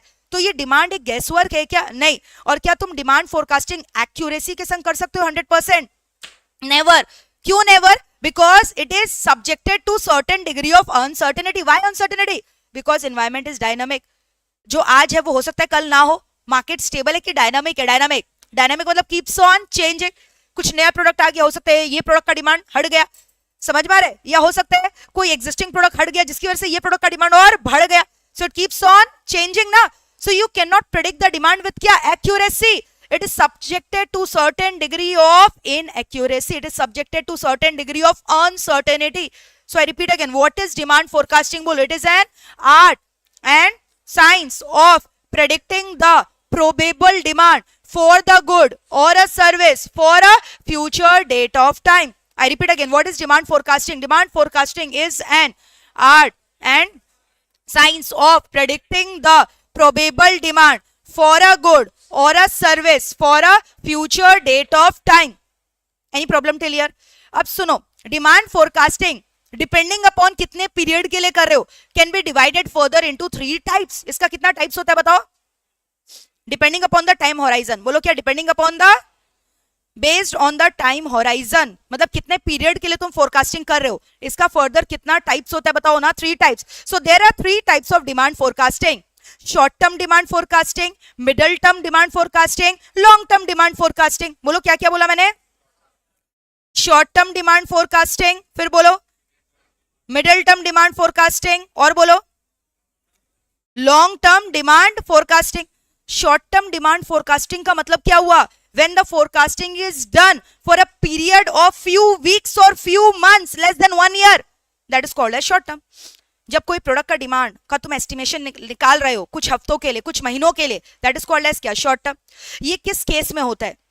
ऐसा कौन सा प्रोडक्ट है जिसका तुम लॉन्ग टर्म फोरकास्टिंग नहीं करते, बहुत कम टाइम के लिए करते हो? ऐसा प्रोडक्ट जो टेक्नोलॉजी रिलेटेड है, because technology is fast changing. क्योंकि मुझे पता नहीं, अगर मैं इसके लिए 5 साल के लिए कर लूं, हो सकता है कि और नया टेक्नोलॉजी आ जाए 1 साल बाद ही, तो वो प्रोडक्ट का डिमांड जो है मेरा ठप हो जाएगा। So here the anticipation is done for a few weeks or few months because the product is very very fast changing. Example iPhone. iPhone देख रहे हो? iPhone तुमको नहीं दिखता है, हर 6 महीना में 8 महीना में लोग नया आईफोन लॉन्च कर देता है और क्या बोल देता है, कुछ नया अपडेट आया है, 1-2 फीचर डाल देगा और फीचर क्या, हमको तो लगता है बग्स डाल देता है और उल्टा, और जो नया वर्जन आता है उसमें और ज्यादा दिक्कत आता है। फिर बोलते हैं सॉफ्टवेयर अपडेट आएगा, बग्स फिक्स हो जाएगा, ऑटोमेटिकली अपडेट कर लीजिएगा। ऐसा होता है ना फोन वगैरह में। तुमको क्या लगता है आईफोन का डिमांड, आईफोन का कंपनी नेक्स्ट 5 साल के लिए प्रेडिक्ट करके रख देता है क्या? वो लोग तो खुद ही नया वर्जन बनाता है हर 5-5 6-6 महीना में। तो फ्यू मंथ्स के लिए प्रेडिक्शन होता होगा ना। आज मान लो अभी बाजार में क्या चल रहा है, 15 चल रहा है ना कि 16 चल रहा है? 16 चल रहा है। मेरा पुराना हो गया ना, समझ रहे, इसीलिए अब नया खरीदेंगे तब पता चलेगा। तो अभी 16 के लिए हम लोग फोरकास्टिंग कर रहे हैं, तो क्या 5 साल के लिए लगातार कर देंगे क्या? कंपनी खुद ही इसको ज्यादा लंबा नहीं चलाएगा, तो कैसे 5 साल के लिए करेगा? तो उसका फोरकास्टिंग लोग फ्यू मंथ्स के लिए करते हैं। किसके लिए करते हैं बताओ? Few, where technology is very fast changing. Where क्या बताओ? Technology is very fast changing, where technology is very fast changing.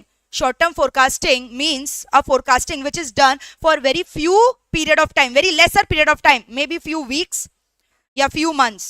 few weeks के लिए करते हैं या फिर few months के लिए करते हैं, समझ में आ रहा है? maybe 3 to 6 months, but less than 1 year. तो इसको हम लोग क्या बोलते हैं बताओ? Short term forecasting. एग्जाम्पल बताओ? आईफोन। एग्जाम्पल बताओ? टेक्नोलॉजी रिलेटेड प्रोडक्ट जहाँ टेक्नोलॉजी क्या वेरी फास्ट चेंजिंग। एग्जाम्पल बताओ इसका क्या होगा? IPhone. Are we through with this? Next क्या बताओ? Middle term forecasting. Now what is this middle term forecasting? Middle term forecasting खुद सोचो कितना पीरियड के लिए करेंगे? एटलीस्ट मोर देन 1 ईयर, क्योंकि अप टू 12 मंथ्स में तो शॉर्ट टर्म हो रहा है। यानी इसके लिए हम लोग जनरली 2 से 3 साल का कर रहे हैं, 2 से 3 साल का प्रेडिक्शन कर रहे हैं। इसका सेल 2 से 3 साल तक इतना ही रहने वाला है। Example medicine. एग्जाम्पल बोलो जिसका शेल्फ लाइफ लिमिटेड रहता है। कोई भी मेडिसिन का 2 से 3 साल एक्सपायरी पीरियड रहता है, उसके बाद वो खत्म, तो उसका प्रेडिक्शन हम 6 साल तक कैसे करेंगे? 2 से 3 साल बाद तो वो ऐसे ही मर जाएगा, खत्म हो जाएगा। तो यानी उसका प्रेडिक्शन हम कर रहे हैं less than 5 year, 2 to 3 year. या फिर any other consumer durable product जिसका शेल्फ लाइफ क्या रहता है? Limited. Such forecasting is called as क्या? Middle term forecasting. Long term forecasting खुद गेस करो, can be done for a period of more than 5 years, generally done for 10 to 15 years, where the technology will not change, जो same ही रहने वाला लगातार सालों सालों तक। फॉर एग्जाम्पल, इसका एग्जाम्पल है daily consumer product. Daily consumer product बोलो, डेली कंज्यूमर प्रोडक्ट का एग्जाम्पल एफएमसीजी गुड सुने हो? एक एग्जाम्पल दो। आटा, वेरी गुड, आटा। आटा आशीर्वाद का सुनो, आशीर्वाद का आटा। तुम्हारे घर में कौन सा आता है? गणेश की आशीर्वाद की पिल्सबरी? कुछ नहीं आता, पत्थर खाते हो? अरे कौन सा कंपनी का आटा आता है? आशीर्वाद। पता ही नहीं चलता हम लोग को, जो आता है हम लोग खा लेते हैं। आशीर्वाद का आता है। आशीर्वाद किसका? आईटीसी का है ना, पता है? तो एक बात बताओ, आटा में कोई क्या ही चेंजेस कर देगा? आटा है तो आटा ही है ना। लगातार हम इसका डिमांड 10 साल के लिए भी प्रेडिक्ट कर सकते हैं, आटा का 10 साल, क्योंकि इसमें तुम समझो कोई नया प्रोडक्ट क्या ले आएगा? आटा तो आटा ही रहेगा। कोई कंपनी क्या कुछ ऐसा नया आटा बना देगा एक्सक्लूसिव फीचर के संग? आटा खा के उड़ने लगोगे, आटा खा के मसल्स आ जाएगा। आटा तो आटा ही रहेगा ना। तो इसका तो तुम प्रेडिक्शन लॉन्ग टर्म कर सकते हो ना। इसमें कुछ चेंजेस होने वाला है क्या? कोई फीचर्स और ऐड ऑन कर सकते हो क्या? हाँ, अलग अलग आजकल हम लोग फ्लेवर निकाल देते हैं। स्पिनिच आटा, वो भी शायद निकला नहीं है, मैगी वगैरह में निकला है, आटा में नहीं निकला है ना अभी तक। हाँ, लेकिन वो सब निकल गया ना थोड़ा। मल्टीग्रेन आटा, 100% व्हीट आटा, मतलब पहले मैदा मिला रहे थे क्या? बस कंज्यूमर लोग को एक्सप्लॉइट करने के लिए, नथिंग एल्स। तो आपको समझ में आ रहा है, ये सब हो गया लॉन्ग टर्म फोरकास्टिंग, जहां प्रोडक्ट के क्वालिटी में, फीचर्स में दूर दूर तक कोई चेंजेस होने का स्कोप नहीं है। और ये सब प्रोडक्ट लंबा भी तो चलता है ना, ये सब का एक्सपायरी पीरियड भी लंबा रहता है, तुरंत एक्सपायर थोड़ी हो जाएगा। नहीं तो लोग का बल्क प्रोडक्शन हो रहा है, लोग बोरा बोरा आटा बनाकर बेच रहे हैं, तो बोरा आटा को एक दिन में थोड़ी खा लेता है, तो इसका शेल्फ लाइफ भी तो लॉन्गर पीरियड रहता है ना। तो ऐसे प्रोडक्ट का फोरकास्टिंग तुम किसके लिए करते हो? लॉन्ग पीरियड के लिए। सो आई रिपीट अगेन, वापस से मेरे को बताओ, what is demand forecasting? Demand forecasting is an art and science of predicting the probable demand for a good or a service for a future date of time. There are three types of demand forecasting depending upon the time horizon: short term, middle term, long term. Short term forecasting is done for a period of less than 1 year. Middle term is done for 2 to 3 year. Long term is done for more than 5 year. Short term का example iPhone, where technology is very fast changing. Middle term का example medicine, जहां shelf life is very limited. Long term का example daily consumer product like आटा वगैरह. ये सब example book में दिया इंस्टीट्यूट के मैट में, जो जितना भी मैंने दिया, मेडिसिन, आटा, आईफोन, ये तीनों एग्जांपल आपके इंस्टीट्यूट के मैट का है. समझ में आ रहे? तो यही तो एग्जाम में लिखना है. यानी मैम आटा ही लिखेंगे? हाँ, आटा लिख कर आना, फ्लोर भी नहीं लिखना है, आटा लिख कर आना. आटा दिया आपके बुक्स में, संभाल लियो. यहां तक कोई दिक्कत है? Absolutely clear. तो ये मेरा हो गया प्रोडक्ट का फोरकास्टिंग. अब वैसे ही ना ऑपरेशंस का भी कुछ कुछ फोरकास्टिंग करना पड़ता है. अब जैसे सपोज करो मेरे को ये देखना है मेरा वर्किंग कैपिटल कितना लगेगा, तो वर्किंग कैपिटल का कभी कोई लॉन्ग टर्म फोरकास्टिंग कर सकता है क्या? वर्किंग कैपिटल का मतलब ही क्या होता है? Current asset minus current liability. जो डे टू डे बिजनेस करने के लिए रुपया चाहिए, तो मेरे को कितना वर्किंग कैपिटल रिक्वायरमेंट लगेगा, ये तो शॉर्ट टर्म फोरकास्टिंग हुआ. हो सकता है मैं एक हफ्ते के लिए फोरकास्ट किए, एक महीना के लिए किए, बट आने वाले 5 साल के लिए वर्किंग कैपिटल को फोरकास्ट करके रखता है क्या? वर्किंग कैपिटल तो क्या होगा, कुछ महीनों के लिए क्वार्टरली या वीकली फोरकास्ट करेंगे ना. तो working capital requirement short term है कि लॉन्ग टर्म है? Short term. तो वर्किंग कैपिटल रिक्वायरमेंट निकालना is a short term forecasting की long term? Short term. Dividend policy of the company. What is dividend? तुमको पता है, अगर कोई लॉ पढ़कर आया है मेरे से, हम लोग एनुअल जनरल मीटिंग में अड्डा लगाते हैं जिसमें से एक डिक्लेरेशन ऑफ डिविडेंड होता है. तो डिविडेंड तो साल के अंत ही दे रहे हैं, और साल बीत गया, नहीं 12 महीने से तो ज्यादा ही है. और वैसे भी एजीएम तुरंत कहां होता है? एजीएम का टाइम लिमिट तुम लोग पढ़ा है? जल्दी से बता दो लॉ के student. 15 months from the date of the last AGM or 6 months from the end of the financial year, whichever is earlier. तो मंथ के बाद, ईयर के बाद हो रहा है ना, यानी 12 महीने के बेसिक है तो प्रिडिक्शन है. टाइम पीरियड कितना हो रहा है? 12 महीने से ज्यादा का. तो अब खुद गेस करो डिविडेंड जो तुम दे रहे हो ईयरली, वो किसके अंदर आने वाला है? Middle term. डिविडेंड देना है नहीं देना, डिविडेंड रिक्वायरमेंट किसके अंदर आएगा? Middle term forecasting. कोई डाउट है? मशीन खरीदे कि नहीं खरीदे? एक बहुत बड़ा मशीन है 2 करोड़ रुपया का, चाइना से लेकर आ रहे हैं. तुमको क्या लगता है छोटा मोटा कोई फोरकास्टिंग कर रहे हो? ये मशीन तो आने वाले 10 साल 20 साल तक काम आएगा. 20 साल 100 साल भी चल सकता है. पैसा भी दुनिया भर का लग रहा है इसके अंदर. तो ये डिसीजन तो क्या हो गया, लॉन्ग टर्म की, शॉर्ट टर्म की, middle term? Long term.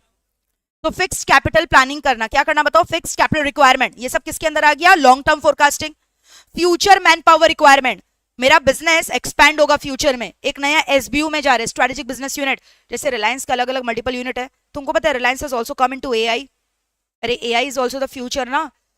Reliance is into FMCG, retail में है. Reliance is into telecom, Reliance is into petrochemical, textile, the old business of Reliance, it is also moving towards AI.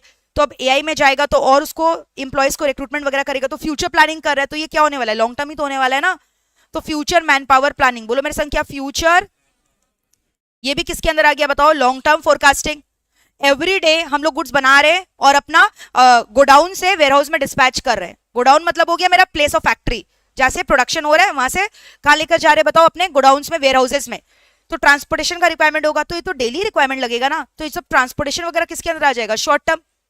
Workload on man and machinery, बोलो मैंने क्या बोला? Workload on man and machinery. Daily कितना man लगेगा, कितना machine लगेगा काम करने के लिए, तो डेली का रिक्वायरमेंट है. तो ये सब कौन सा फोरकास्टिंग हुआ? Short term forecasting. Budgetary control, budgets वगैरह भी एनुअली सेट करते हैं हम लोग, तो सब किसके अंदर आ गया बताओ? Middle term forecasting. तो ऐसे अलग अलग एग्जांपल तुमको एग्जाम में देगा और बोलेगा क्वेश्चन में 2 मार्क्स का, बताओ ये शॉर्ट टर्म है कि मिडिल टर्म है कि लॉन्ग टर्म है? जैसे दे दिया डिविडेंड, किसका आइटम है बताओ? Middle term. तुमको अभी लग रहा है क्या थ्योरी पढ़ा रही है मैम, अरे इससे क्वेश्चन आता है तो नहीं पढ़ोगे क्या? तुम सोचो एक क्वेश्चन आएगा, तुम्हारी लापरवाही से तुम छोड़कर चले जाओगे. एग्जाम में क्वेश्चन आ गया फिक्स्ड कैपिटल रिक्वायरमेंट किसका पार्ट है? Short term, middle term, long term? Long term. Workload management on main machinery किसका है? Short term. Working capital requirement short term. तो ये सब तो तुमको याद होना चाहिए ना आंसर टिक करने के लिए. और ये सबसे क्वेश्चन आता है 2-2 मार्क्स का, या डायरेक्ट क्वेश्चन आएगा 7 मार्क्स का, different types of demand forecasting. तो उसके अंदर तो तुमको ये सब लिखना ही पड़ेगा ना. Are we through with this और नॉट? चलो एक बार तुमको मैट में डायरेक्टली हम दिखाते हैं टाइप्स ऑफ फोरकास्टिंग. ये मेरा मैट है, यहाँ पे हम तुमको डायरेक्टली दिखा रहे हैं क्या बताओ? Types of forecasting. आ जाओ. अभी हम लोगों ने सीखा फोरकास्टिंग का अलग अलग टाइप्स होता है, ठीक है. देखो शॉर्ट टर्म फोरकास्टिंग दिख रहा है, फिर उसके बाद क्या दिख रहा है? Long term forecasting, generally 5 years या उससे ज्यादा, 10 से 15 साल. तो लॉन्ग टर्म फोरकास्ट क्या चीज के लिए करते हैं? लॉन्ग टर्म फोरकास्ट बताओ क्या क्या बोला मैंने? फ्यूचर मैन पावर रिक्वायरमेंट बोला, कैपिटल एक्सपेंडिचर बोला, फ्यूचर डेवलपमेंट के लिए न्यू फैसिलिटी, फैसिलिटी मतलब मशीन, वर्क सेंटर। फिर उसके बाद मटेरियल रिक्वायरमेंट प्लानिंग, अच्छा रिसर्च एंड डेवलपमेंट तो फ्यूचर के लिए करते हैं, तो ये सब क्या हो गया लॉन्ग टर्म। तो प्लान फॉर क्या, रिसर्च एंड डेवलपमेंट, या फिर to determine expected cash flow from sale, ये सब किसके अंदर आ गया बताओ, long term forecasting. Medium forecasting क्या बोला, 1 से 2 साल। टू डिटरमाइन क्या, बजटरी कंट्रोल बोला था, डिविडेंड पॉलिसी बोला था, मेंटेनेंस एक्सपेंसेस, याद है अभी कुछ देर पहले प्रिवेंटिव मेंटेनेंस के बारे में बता रहे थे, तो मेंटेनेंस साल भर 2 साल भर में कराओगे, तो ये सब क्या हो गया middle term. Schedule of operation, capacity adjustment, और लॉन्ग टर्म के अंदर, शॉर्ट टर्म के अंदर देखो क्या है, ट्रांसपोर्टेशन बोला था, daily workload for man and machine बोला था, वर्किंग कैपिटल बोला था कि नहीं, जल्दी बोलो, ठीक है। ओवर टाइम करना है कि नहीं करना है, ओवर टाइम तो डेली का डिसाइड करोगे, तो ये सब क्या हो गया शॉर्ट टर्म। सेल्स कोटा मतलब कितना हम लोग को एक दिन में प्रोडक्शन करना है, क्वांटिटेटिव टर्म्स निकालना, 200 यूनिट 100 यूनिट। फिर उसके बाद प्रोडक्शन रन सेट करना डेली के लिए, इन्वेंट्री रिक्वायरमेंट कितना मटेरियल लगेगा डेली का, तो ये सब क्या हो गया शॉर्ट टर्म फोरकास्टिंग। समझ लियो यहां तक। तो 3 types of forecasting are there. कितना टाइप ऑफ फोरकास्टिंग जल्दी से बता दो, 3 types, short term, middle term, long term. पूरा संभाल लियो कि यहां तक कोई दिक्कत है। और फोरकास्टिंग मींस क्या, पीपिंग इनटू द फ्यूचर।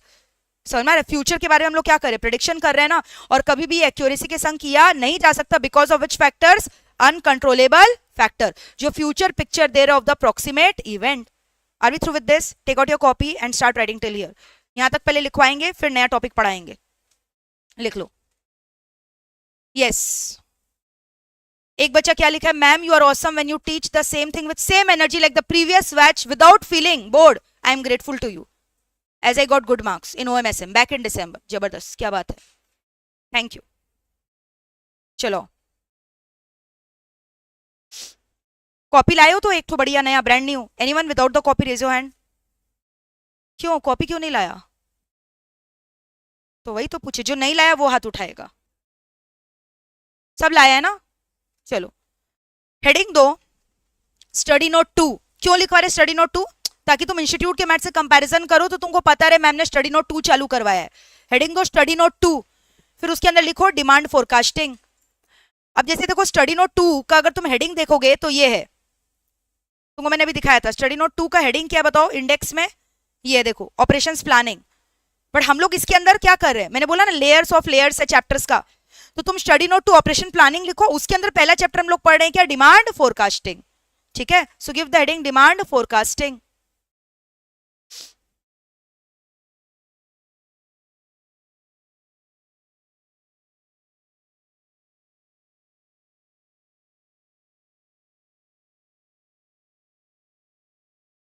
अब देखो जैसे ये सब से क्वेश्चन भी आ रहा है।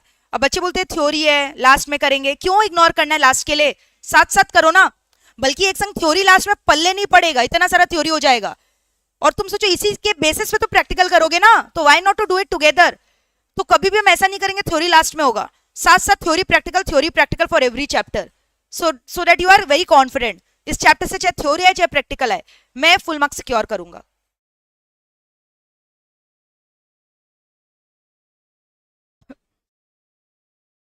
चलो लिखो।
लिखो।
और तुम लोग भी दो कलर का नोट्स जो है ना, दो कलर का पेन नोट्स में यूज करना।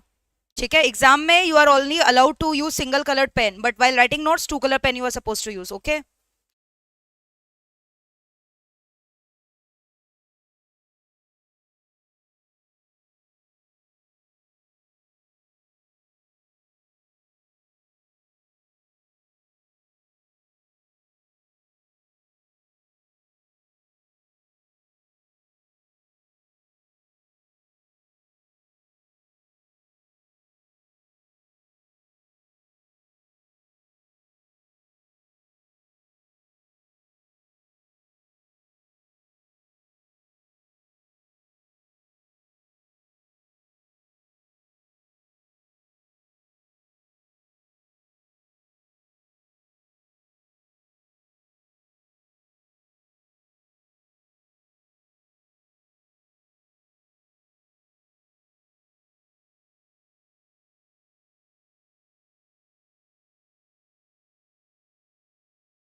हो गया।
फिर याद है हम लोग कर रहे थे ना शॉर्ट टर्म फोरकास्टिंग और क्या क्या चीज के लिए करते हैं, तो वही सब है ना, वर्किंग कैपिटल वगैरह ये सब, ठीक है।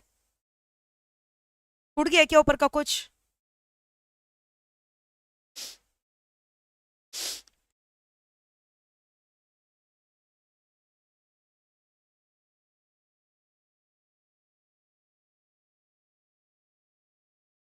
लिख नहीं रहे हो? लिखा हुआ है।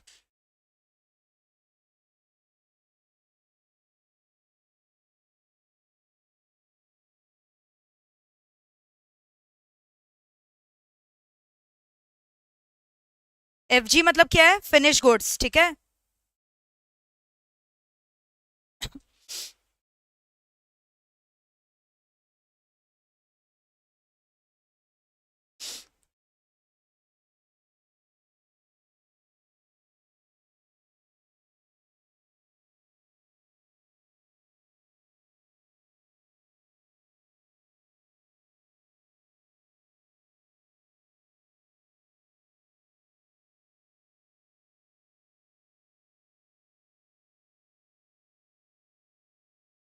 बोलो, एफ जी मतलब फिनिश गुड्स। क्या कोई दिक्कत हो रहा है? नेक्स्ट बताओ। मीडियम टर्म फोरकास्टिंग में डिविडेंड पड़ा था, बजटरी कंट्रोल पड़ा था ना, ये सब तो वही होगा।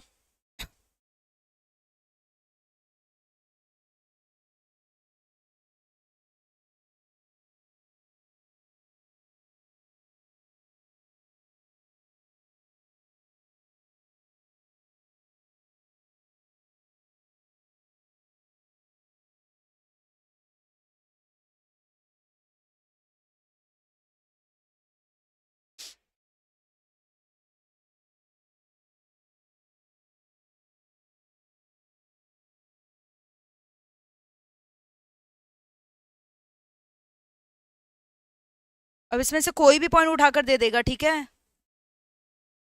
कि बताओ क्या है, शॉर्ट टर्म है, मीडियम टर्म है कि लॉन्ग टर्म है?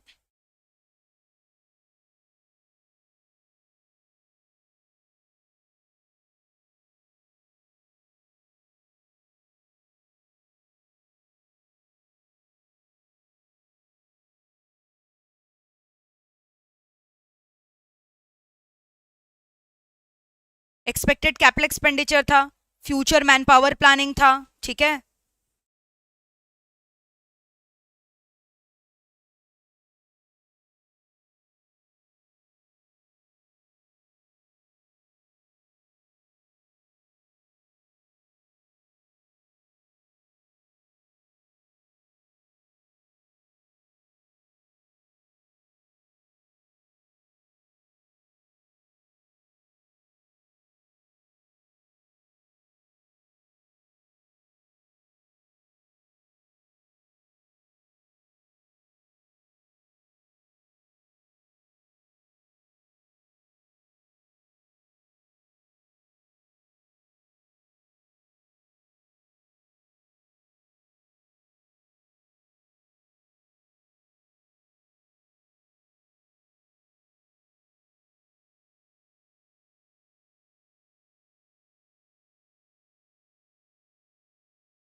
लिख लो पूरा इसको अच्छे से।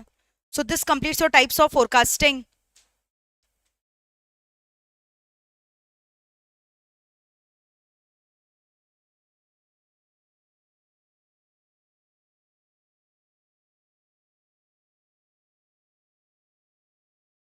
Short term, middle term, long term.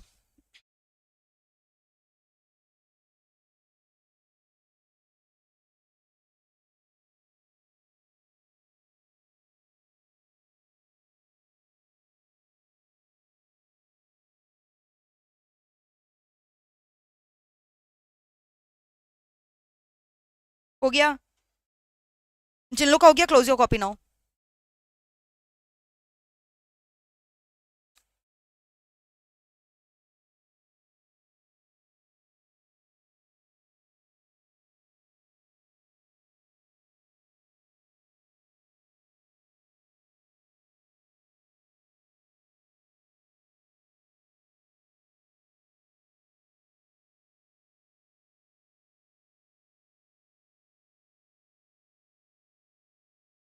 चलो अब हम लोग क्या डिस्कस करेंगे बताओ, मेथड्स ऑफ डिमांड फोरकास्टिंग। तुम लोगों ने बोला डिमांड फोरकास्ट करना है, वाटर प्यूरिफायर इस बार 10,000 यूनिट बिकेगा, ये मैं कैसे एस्टिमेट करूं, इसका अलग अलग तरीका है एस्टिमेट करने का। Some of them are called as qualitative method, some of them are called as quantitative method. और क्वांटिटेटिव मेथड में तो सम्स करना हम लोग को, जब हम लोग डिमांड फोरकास्टिंग करेंगे, सेल्स फोरकास्ट करेंगे, अलग अलग मेथड है। क्वांटिटेटिव मेथड के अंदर जैसे हमारे सिलेबस में जो है that is fitting of trend equation method. कभी तुमने सुना है equation of a straight line maths में? Equation of a straight line कभी नहीं सुना? y is equal to A plus B X, have you heard about this equation? y is equal to A plus B X. इसी formula को use करके हम लोग y को फोरकास्ट करेंगे, प्रेडिक्ट करेंगे। y मतलब मेरा sales, future sales, YT, trend values निकालेंगे। तो इसको बोलते हैं क्या बताओ, fitting of trend equation method. क्या बोलते हैं बताओ, fitting of trend equation method. ये कौन सा है, क्वालिटेटिव है कि क्वांटिटेटिव है? क्वांटिटेटिव ना, मैथ्स का यूज हो रहा है ना। इसके अलावा ग्राफिकल मेथड इज देयर, जहां ग्राफ बनाकर प्रेडिक्शन कर रहे हो। इसके अलावा मूविंग एवरेज, कभी सुना है? 5 years moving average, 3 years moving average, 4 years moving average, तो मूविंग एवरेज मेथड बोलते हैं उसको। फिर है कॉजल मेथड, क्या बताओ, कॉजल। रिग्रेशन सुना है कभी, रिग्रेशन एनालिसिस। तो ये सब मेरा क्वांटिटेटिव मेथड हो गया। कौन सा हो गया, क्वांटिटेटिव। हम लोग क्या डिस्कस कर रहे हैं, मेथड्स। क्या डिस्कस करें बताओ, मेथड्स। कुछ लिखना नहीं अभी, किसका मेथड्स, डिमांड फोरकास्ट करने का मेथड, जिसका 2 टाइप है। एक बोला क्या, क्वालिटेटिव, और एक क्या बोला बताओ, quantitative. Qualitative and quantitative. Quantitative में तो हमारे सम सिलेबस में आता है, जिससे 7 मार्क्स का क्वेश्चन डायरेक्ट आता है, जिसके अंदर हम लोग का एक ही इक्वेशन आता है एग्जाम में, fitting of trend equation method. कौन सा बताओ, fitting of trend equation method, जिसमें y is equal to A plus B X वाला फॉर्मूला लगता है। ये हम लोग नेक्स्ट क्लास सीखेंगे पूरा प्रैक्टिकल। इसके अलावा तुम्हारे बुक्स में मूविंग एवरेज मेथड भी दिया हुआ है, बट एग्जाम में आज तक नहीं आया है। बट इसका ये मतलब नहीं है आगे भी नहीं आएगा, बट ये सबसे इजी है, एक बार सिखा देंगे, कर लोगे लास्ट में, कोई दिक्कत नहीं है। इसके अलावा क्या है इसके अंदर, ग्राफिकल मेथड, जो ना आया है ना आएगा, क्योंकि दिया ही नहीं है ना, बस नाम दे दिया ग्राफिकल मेथड। और ग्राफ थोड़ी देगा यार तुमको एग्जाम में, अब ये भी बच गया, ग्राफ देगा सॉल्व करने, ठीक है। तो ये सब नहीं आएगा, आने से देखो यही वाला आता है। और एक आता है रिग्रेशन का सम्स, समझ में आ रहा है? तो ये सब कौन सा मेथड हो गया बताओ, quantitative. Not talking about qualitative method, जहां हम लोग डिमांड का फोरकास्टिंग कर रहे हैं। कैसे कर रहे हैं मैम, अलग अलग इसका मेथड है। सबसे पहला क्वालिटेटिव मेथड, अभी हम लोग किसको डिटेल में डिस्कस करें बताओ, क्वालिटेटिव को। सबसे पहला मेथड को बोलते हैं, पढ़ो क्या लिखा है मैंने, बोलो क्या लिखा हुआ है, सर्वे ऑफ बायर्स इंटेंशन। क्या लिखा हुआ है बताओ, सर्वे ऑफ बायर्स इंटेंशन। यहां पे ना हम लोग बायर के पास जाकर पूछ रहे हैं कि बताइए आप मेरा प्रोडक्ट को टेस्ट करके आप खरीदेंगे कि नहीं खरीदेंगे, क्योंकि तुम सबसे ज्यादा क्लोज कौन है तुम्हारे प्रोडक्ट के, जो खरीदेगा, बायर। तो बायर को ही पूछ लो ना, दे आर इंटरेस्टेड और not, and on the basis of their conclusion, their opinion, you can form a judgement of the future sale. अब सुनो, बायर 3 टाइप का होता है।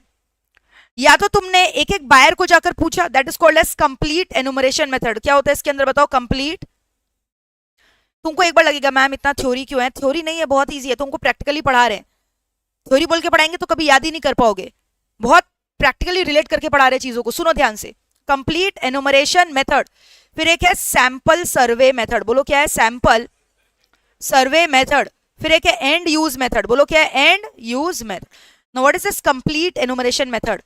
ये तभी पॉसिबल है प्रैक्टिकली जब मेरे को एक स्मॉलर ज्योग्राफिकल एरिया में अपना सेल्स करना है प्रोडक्ट का, कोई पूरा पैन इंडिया लेवल पे नहीं बेचना है, एक छोटे से एरिया में। तो अब छोटे से एरिया में बेच रहे तो एक एक घर में, एक एक व्यक्ति से, एक एक पर्सन से, एक एक आदमी से हम प्रोडक्ट को टेस्ट करवा के पूछेंगे, फीडबैक लेंगे। बट प्रैक्टिकली तुम सोचो, अगर मेरे को पूरा कोलकाता को ही कवर करना है, क्या एक एक घर में, एक एक फैमिली, एक एक लोकेलिटी, एक एक बूढ़ा बच्चा, सबसे पूछ सकते हैं, फीडबैक ले सकते हैं? तो वहां हम लोग सैंपल सर्वे करते हैं। मैंने एक लोकेलिटी टारगेट किया, एक घर टारगेट किया, एक फैमिली टारगेट किया, वहां के एक बंदे को पूछा, उसके बेसिस पे पूरा लोकेलिटी का कंक्लूजन फॉर्म कर लिया, जो कि प्रैक्टिकली होता है। क्या पॉसिबल है? तुम चलो आज तुम्ही को कुछ बेचना है, anyone wants to start his own business, कुछ खुद का कुछ सोचा है करने का धंधा फ्यूचर में? सोचेंगे बाद में, बीसीए में बनने दीजिए, ठीक है। कुछ भी प्रोडक्ट अगर तुमको बेचना है, तुम सोचो तुमको उसका अगर टेस्टिंग करना है, तुम्हारे पास पॉसिबल है, इतना समय और इतना रिसोर्सेज है, एक एक घर, एक एक आदमी को पूछोगे जाकर, रैंडमली सैंपल का टेस्टिंग करवाओगे ना, जैसे यहाँ पे इतने हैं, इसको एक को दे दिया, बोला तुम बताओ कैसा लग रहा है। अब ये जो सजेशन दिया, इसके बेसिस पे उसके लोकेलिटी का ओपिनियन बना लिया, ऐसा होता है ना। लेकिन अगर तुम चाहो, ज्यादा एक्यूरेसी कहाँ होगा, खुद गेस करो। कंप्लीट एनुमरेशन, जहां तुमने एक एक बंदे को जाकर टेस्ट करवाया है, जो कि बहुत महंगा होता है, टाइम वेस्टेज होता है। तो जब मेरा ऑडियंस का जो टारगेट है, एरिया है, वो स्मॉल है, तब हम क्या करेंगे, कंप्लीट एनुमरेशन। बट जब बड़ा एरिया को टारगेट करे तब क्या करेंगे, सैंपल सर्व। डिफरेंस समझ में आ रहा है? एंड यूज मेथड पता है, यहाँ इनपुट का टेस्टिंग करवा रहे हैं आउटपुट की जगह। क्या बोल रहे हो, मतलब रॉ मटेरियल खिला दे रहे हो। जैसे सपोज करो मेरा एक टेक्सटाइल का काम है, हम सिल्क का साड़ी बना बना कर बेच रहे हैं। सिल्क समझते हो, सिल्क महंगा आता है ना सिल्क का कपड़ा। तो अब मेरे को लग रहा है पता नहीं यार मेरा कस्टमर लोग को सिल्क समझ में आएगा कि नहीं, साड़ी बनाने के पहले सिल्क का कपड़ा ही ले जाते हैं फाड़कर, उन लोग को दिखा देते हैं कि ये देखिए पहनेंगे कि नहीं, आप सिल्क छुएगा ना लोग पहनने के पहले। तो rather than making the finish goods, मैंने इनपुट का टेस्टिंग करवाया, उनको पूछा देखिए समझ में आ रहा है कि नहीं, अगर अच्छा लग रहा है तब तो इसका साड़ी बनेगा। तो यहाँ आउटपुट बनाने की जगह किसका टेस्टिंग हो रहा है बताओ, इनपुट का। किसका टेस्टिंग हो रहा है बताओ, इनपुट का। इसको हम लोग क्या बोलते हैं, एंड यूज मेथड।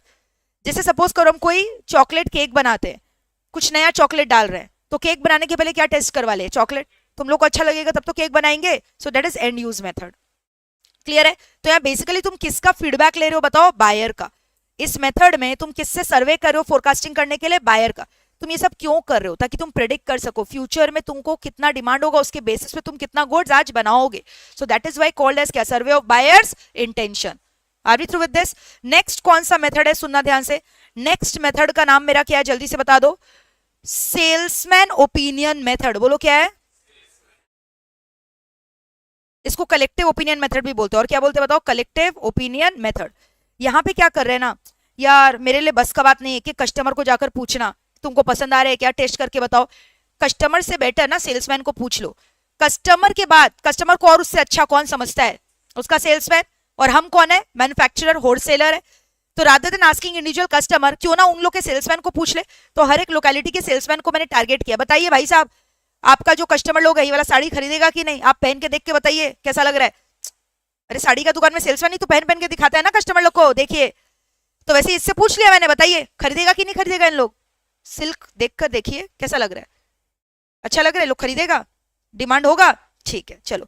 तो that is salesman opinion method. मैंने हर एक लोकेलिटी से सेल्समैन का फीडबैक ऑब्टेन कर लिया, कस्टमर को ना पूछकर। और कस्टमर को बाप रे प्रोडक्ट लेकर भाग जाता है, उन लोग फीडबैक नहीं देता है, उससे बेटर किससे पूछ ले, salesman. That is called as क्या, salesman opinion method, collective opinion. Third method is called as, salesman से बिना ना हो पाएगा, संभव नहीं, लोग बोलता कुछ और है करता कुछ और है। इन लोगों को खुद को नहीं पता है लोगों का कस्टमर को क्या चाहिए, एंड आजकल कस्टमर को समझना नामुमकिन है, समझ में आ रहा है? तो rather than asking the salesman, let us bring the experts. बड़े महारथी लोग को बुलाओ जो सिमिलर इंडस्ट्री में काम कर चुके, जो देख चुके, साइंटिस्ट को बुलाओ, एमबीएस को बुलाओ, सीएमएस को बुलाओ, इन लोग को बुलाओ, महान महान व्यक्ति लोग को। समझ में आ रहा है? मुकेश अंबानी को बुला लो, वही बता पाएगा, वो तो हर एक डिवीजन में है, रूल कर रहा है, Reliance is ruling today India. समझ में आ रहा है? रतन टाटा होते तो बुला लेते, उसके बाद तो देखो एयर इंडिया गिर रहा है। समझ में आ रहा है? क्लियर है? तो तीसरा मेथड क्या हो गया मेरे को बताओ, एक्सपर्ट्स ओपिनियन मेथड। बोलो क्या हो गया? यहाँ सेल्समैन को नहीं पूछ रहे, किसको पूछ रहे, बड़े बड़े रेनाउंड एक्सपर्ट्स को बुला रहे, उनका एक पैनल ऑफ मीटिंग क्रिएट कर रहे, उस मीटिंग में ना क्वेश्चनरीज भेज रहे कि बताओ तुमको क्या लग रहा है। और सब एक्सपर्ट लोग तो तुमको समझ में आ रहा है, ईगो क्लैश होगा, अपना अपना बुद्धि देगा, ज्ञान देगा, और तब तक ये चलेगा सेशन जब तक एक कॉमन कंक्लूजन रीच ना हो जाए, unless there is a consensus ad idem. Meeting of two mind for the same thing, for the same purpose, at the same time. समझ में आ रहा है? तो expert opinion method, it is also called as Delphi technique. Expert को और एक नाम बताओ क्या है, बोलो ना क्या है, डेल्फी टेक। और सबसे पहले डेल्फी टेक्निक कहां पे डिस्कवर हुआ था, यूएसए में। कहां पे डिस्कवर हुआ था, यूएस। याद रहेगा ये सब।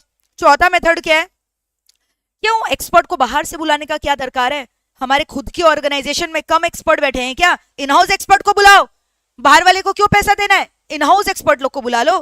प्रोडक्शन डिपार्टमेंट के हेड को बुलाओ, मार्केटिंग डिपार्टमेंट के हेड को बुलाओ और एक मीटिंग कंडक्ट करो। So team of in house expert will come, experienced people from different avenues will come, and then we will have a meeting where we will forecast the demand for the future.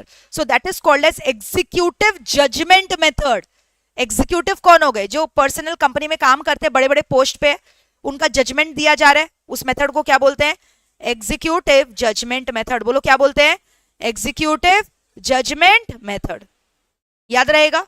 या फिर एक काम करते हैं ना, हम लोग check करते हैं इस इंडस्ट्री में पिछले साल कितना प्रॉफिट हुआ था, हमारे सिमिलर कंपनीज ने कितना प्रॉफिट किया, कितना सेल किया, तो उसके बेसिस पे हमें भी पता चल जाएगा।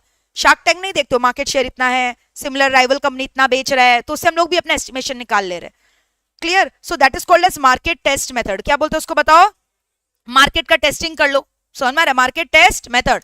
या फिर एक काम करो ना, तुम अपना ही कंपनी का पास्ट सेल्स देखो और ट्रेंड देखो हो रहा है. जैसे पिछला साल देखा इतना सेल, फिर नेक्स्ट ईयर देखा 10% ट्रेंड है, 10% से सेल्स का ग्रो हो रहा है, तो that is called as barometric method. क्या बोलते हैं इसको बताओ?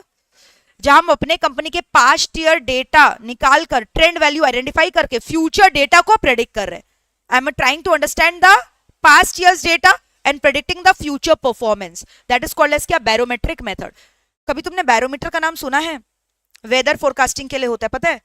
उसका मरकरी लेवल ऊपर नीचे, साइंटिस्ट लोग उसी से तो डिसाइड करते हैं बारिश आएगा, साइक्लोन आएगा, तो वही तो देखकर प्रेडिक्ट करते हैं ना. तो वैसे यहाँ पे भी है, पिछला साल कितना हुआ सेल, ट्रेंड दिख रहा है इस बार इतना आ रहा है, तो इससे हम लोग प्रेडिक्शन करते हैं फ्यूचर सेल कितना होगा. तो ये अलग अलग तरीका है जहां हम लोग क्या कर रहे हैं, डिमांड फोरकास्टिंग. चैप्टर का नाम ही क्या है? Demand forecasting.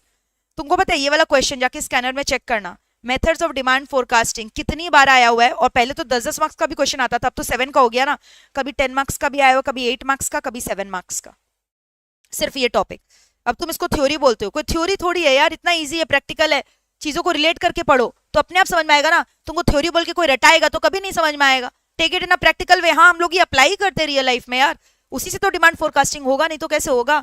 तो वापस से बोलो, there are two methods of demand forecasting, qualitative and quantitative. Quantitative method में ही हम लोग को सम्स करना है, which includes fitting of trend equation method, moving average method, graphical method, regression analysis. Qualitative method के अंदर क्या क्या आता है? Survey of buyers intention which can be divided into complete enumeration method, sample survey method and use method. Next is क्या? Salesman opinion method, जहां किसका हम लोग सजेशन ले रहे हैं? सेल्समैन. बायर्स इंटेंशन में किसका ओपिनियन ले रहे हैं? बायर. एक्सपर्ट में किसका ले रहे हैं? एक्सपर्ट. एग्जीक्यूटिव जजमेंट में किसका ले रहे हैं? In house qualified managers experts का ले रहे हैं. अलग अलग डिपार्टमेंट के हेड्स का, डिपार्टमेंटल हेड्स का डिसीजन ले रहे हैं. Fifth is market test and the last is barometric method. Are we through with this? So this completes your types of the demand forecasting. कैसा लगा types of demand forecasting? Easy लगा कि difficult लगा?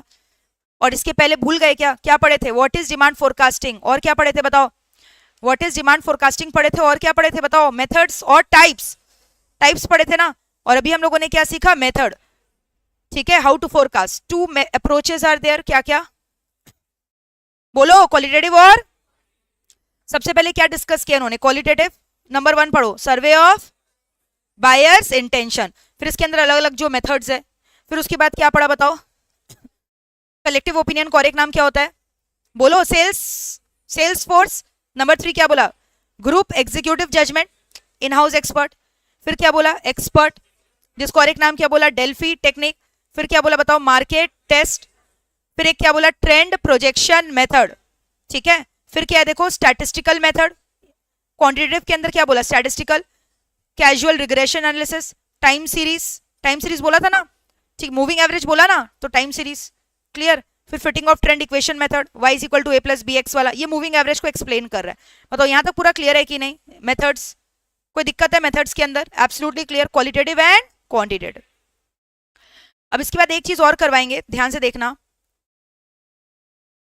ये जो तुम फोरकास्टिंग कर रहे हो, जैसे मैंने तुमको बोला ना कि हम लोग पास्ट ईयर का ट्रेंड निकाल के फोरकास्टिंग कर रहे हैं, तो डेटा कहां से आ रहा है? डेटा गैदर करना पड़ेगा. तो डेटा कहां कहां से आएगा? या तो मार्केट का रिपोर्ट, या सेल्स फोर्स ओपिनियन. अगर सेल्समैन करे तो सेल्स वाला ही तो अपना ओपिनियन बना कर देगा, या एक्सपर्ट का व्यू, या इंडस्ट्री का रिपोर्ट. ठीक है. या फील्ड रिपोर्ट, कस्टमर का सर्वे, वही तो है ना. तो सोर्सेज ऑफ इन्फॉर्मेशन अगर आएगा तो ये सब लिख कर आना है तो वही जो मेथड्स के अंदर है, बस उसका अलग से नाम दे दिया. चलो लिखना स्टार्ट करो. Take out your copy. Methods of demand forecasting.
लिखो क्वालिटेटिव एंड क्वांटिटेटिव।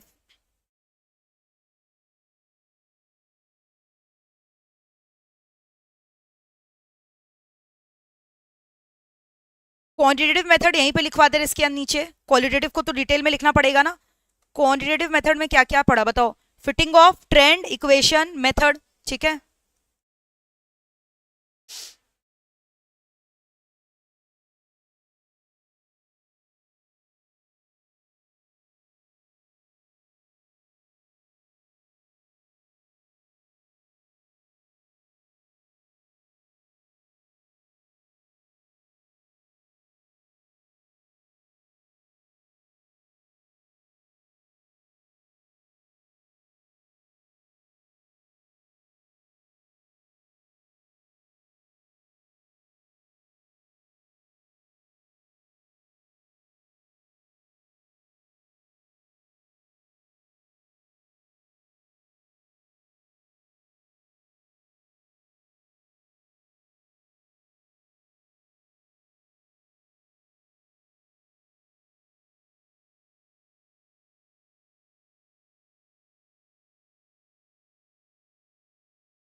सबसे पहला मेथड बताओ क्या पढ़ा? सर्वे ऑफ,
इसका 3 टाइप याद है?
हो गया फर्स्ट मेथड, जहां पे हम लोग किसका ओपिनियन कलेक्ट कर रहे हैं बताओ? बायर का।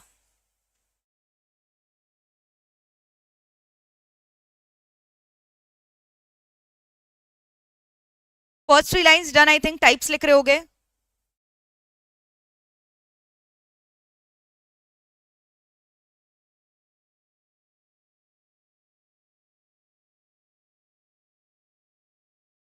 सेल्समैन ओपिनियन मेथड को और एक नाम बोलो।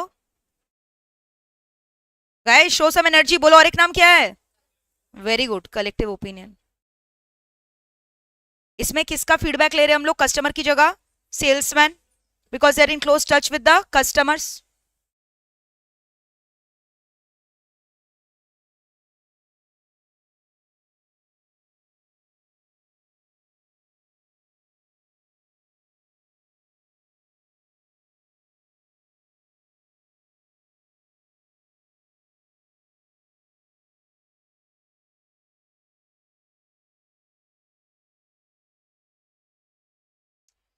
एबीसी डन क्या? Anyone writing ABC, raise your hand. अभी तक एबीसी में हो क्या?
कंप्लीटेड।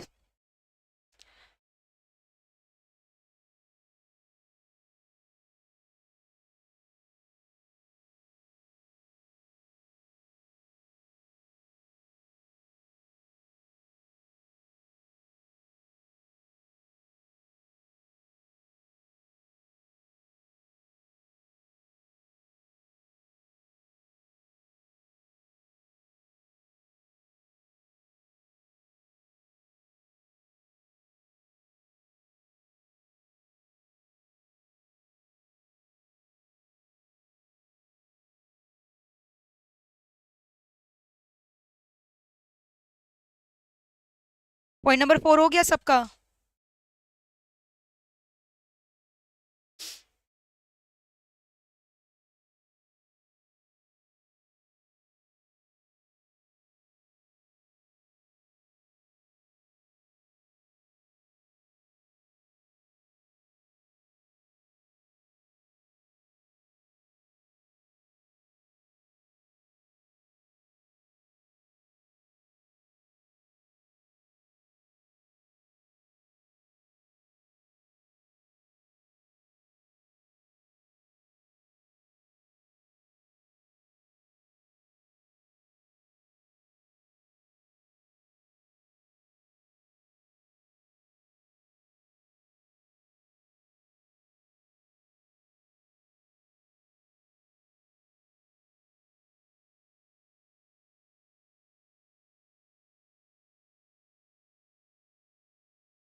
ठीक है, so this completes your methods of demand forecasting.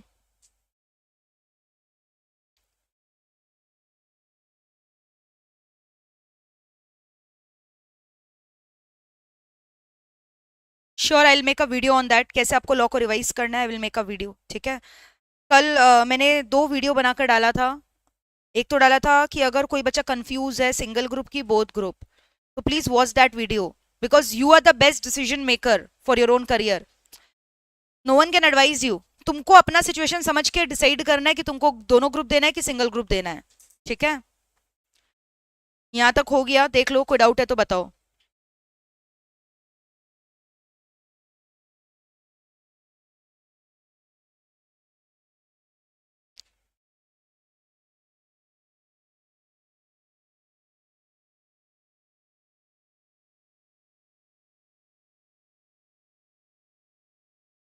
चलो let us revise it quickly एक बार स्टार्टिंग से. ठीक है, अभी तक जितना भी पढ़ा है. फ्राइडे को हमारा ओएमएसएम का 11 बजे नेक्स्ट क्लास है. ठीक है, मंडे टू सैटरडे हमारा क्लासेस रहेगा 11:15. और उसके अलावा 1:30 आपका एफएम रहेगा, फाइनेंशियल मैनेजमेंट. उसके बाद मतलब बैक टू बैक चारों क्लासेस होगा ग्रुप 2 का. ठीक है, उसके बाद आपका ऑडिटिंग रहेगा एंड कॉर्पोरेट अकाउंट्स रहेगा back to back.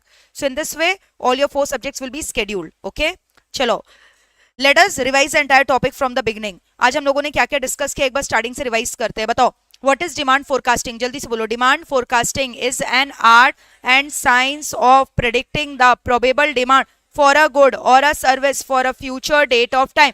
Is it a simple guess work? No. क्या आप इसको एक्यूरेसी के संग कर सकते हो? नहीं. इसमें कुछ ना कुछ अनसर्टेनिटी रह ही जाएगा depending upon the time horizon. 3 type का डिमांड फोरकास्टिंग होता है, short term, middle term, long term. जब फ्यू वीक्स या फ्यू मंथ्स के लिए करते हो that is called as short term. Generally किस प्रोडक्ट के लिए होता है? जहां पे technology is very very fast changing. Example iPhone. जहां पे शेल्फ लाइफ लिमिटेड होता है, that is done for 2 to 3 years, that is called as क्या? Middle term forecasting. But 5 to 10 years के लिए जो फोरकास्टिंग करते हो दैट इज कॉल्ड एज क्या? Long term forecasting. Example consumer products like आटा. और जो ड्यूरेबल कंज्यूमर प्रोडक्ट्स है वो गया मीडियम टर्म फोरकास्टिंग के अंदर. अब एक दो सवाल पूछ रहे, इसका आंसर देना. वर्किंग कैपिटल प्लानिंग किसके अंदर आएगा?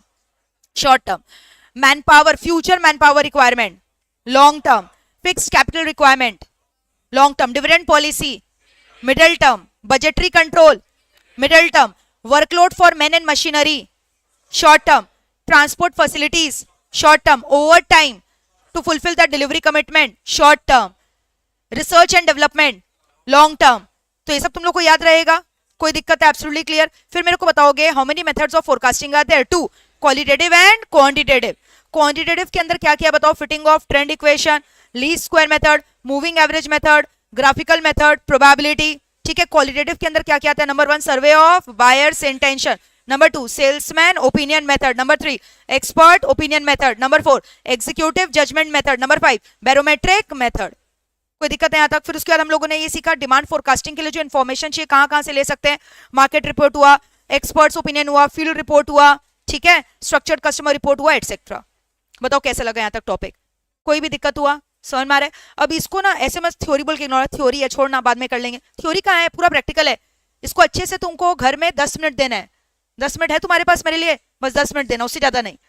10 मिनट नहीं दे दोगे क्या? एंड फ्रैंकली स्पीकिंग 10 मिनट से ज्यादा तुमको लगेगा इसको रिवाइज करने में? नहीं लगेगा. और जिस दिन जो पढ़ा रहे तुमको बस एक डिसिप्लिन इंश्योर करना है. The day I am teaching you the topic, the same topic needs to be revised on the same day. आज ही करना है, कल करोगे भूल जाओगे, आज ही करना है। समझ में आ रहा है? तुम कभी भूलोगे ही नहीं कुछ भी, जो मैंने तुमको पढ़ाया सेम डे जाके रिवाइज करना है। आज तो पहला क्लास था, कोई चाप नहीं है, होमवर्क वगैरह I am not giving you today, क्योंकि होमवर्क कुछ है ही नहीं ना देने के लिए। Next class will start with the practical part, ठीक है, for demand forecasting, and will also discuss few sums on this chapter जो कि पास्ट ईयर में आया हुआ है। तो कैलकुलेटर लाना मत भूलना नेक्स्ट क्लास। क्लासेस अगर अच्छा लगा, including the face-to-face batches who are sitting here, please ensure to make a comment in the comment section. Leave your comment in the comment section and also share this video with your friends. Channel subscribe नहीं किया तो करो। हमारा जो Telegram channel है MEPL CMA Inter, have you guys joined the telegram channel? and also और एक Telegram channel है, हाँ, दिव्या अग्रवाल मैम बोलकर है सिर्फ ना, दिव्या अग्रवाल मैम AIR3, मतलब रैंक आया था ना इसके लिए AIR3, तो उसको भी ज्वाइन कर लेना। हवा में नहीं यार, मतलब रैंक, ऑल इंडिया रैंक, ठीक है। तो प्लीज इसको करो। और मेरे को पता है तुम लोग को एक चीज बताना है, जैसे अभी तुम लोग को पता है इंस्टीट्यूट का कॉन्वोकेशन हुआ था, president ji was also invited there, Draupadi Murmu ji came there to felicitate many of the young CMA qualified professionals. So many of our students who have qualified recently, they were also called. Some of them are getting highest in particular subject all over India, some of them are getting rank. तो इतना खुशी होता है ना जब उन्होंने message किया। I have also shared the glimpse of the messages that they gave me. मतलब एक टीचर के लिए उससे बड़ा अचीवमेंट और कुछ नहीं है कि जब कोई बच्चा यहाँ से क्लियर किया है और अभी तक आपको याद कर रहा है अपनी जर्नी में। Once you have secured rank, it's all over. मतलब समझ में आ रहा है? तुमको इतना थोड़ी याद रहेगा कि अरे भाई बोलना है मैम को, बट उन लोग अभी भी मैसेज कर रहा है, तो इसलिए तुमको ये चीज से इंस्पिरेशन लेना है। समझ में आ रहा है? Even I am there to guide you all also, you can also become one of them like they are. Draupadi Murmu ji से they are getting felicitated. Now the person who got 6th rank, Sonia, she has also texted me, हाँ 9 has also texted. तो देखो वो सबसे कितना inspiration आता है, कितना अच्छा लगता है। And then the 2 best friends, they have also got felicitated, जिनका इंटरव्यू मैंने डाला था, they also, both of them have secured rank. समझ में आ रहा है? तो बस पढ़ो अच्छे से, एंड नथिंग इज इम्पॉसिबल। और तुमको पता है उसमें से कुछ रैंक होल्डर ऐसे हैं जो कि बंगाली मीडियम से आए थे मेरे से पढ़ने। हाँ, just see their growth. So nothing is impossible. हम लोग ऐसे बोलते हैं ना, ये दूसरों का बात है यार, हमारे जैसे नॉर्मल स्टूडेंट का बात नहीं, बट ये तुम्हारे जैसे नॉर्मल स्टूडेंट का ही स्टोरी है। सो इट्स नॉट एसेंशियल कि तुम बहुत ब्राइट स्टूडेंट होगे स्टार्टिंग में, तुम्हारा इंग्लिश फ्लॉलेस होगा, नॉट रिक्वायर्ड।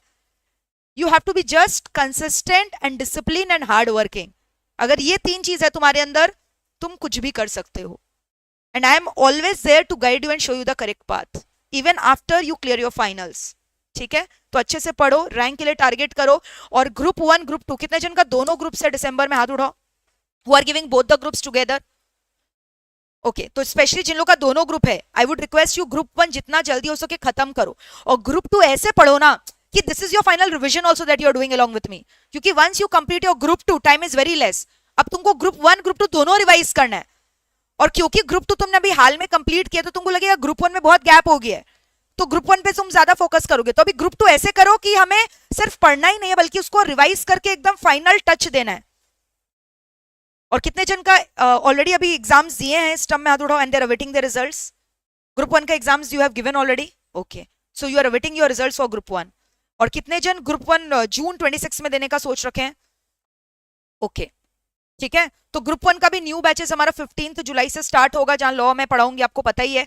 तो कोई भी दिक्कत है क्लैरिफाई करो, बट मतलब तुमको समझना, डिले मत करो। whatever the decision you want to take it and just stick to that decision, okay? So all the very best. कितने जन का नेक्स्ट क्लास हाथ उठाओ अभी? The entire batch, very good.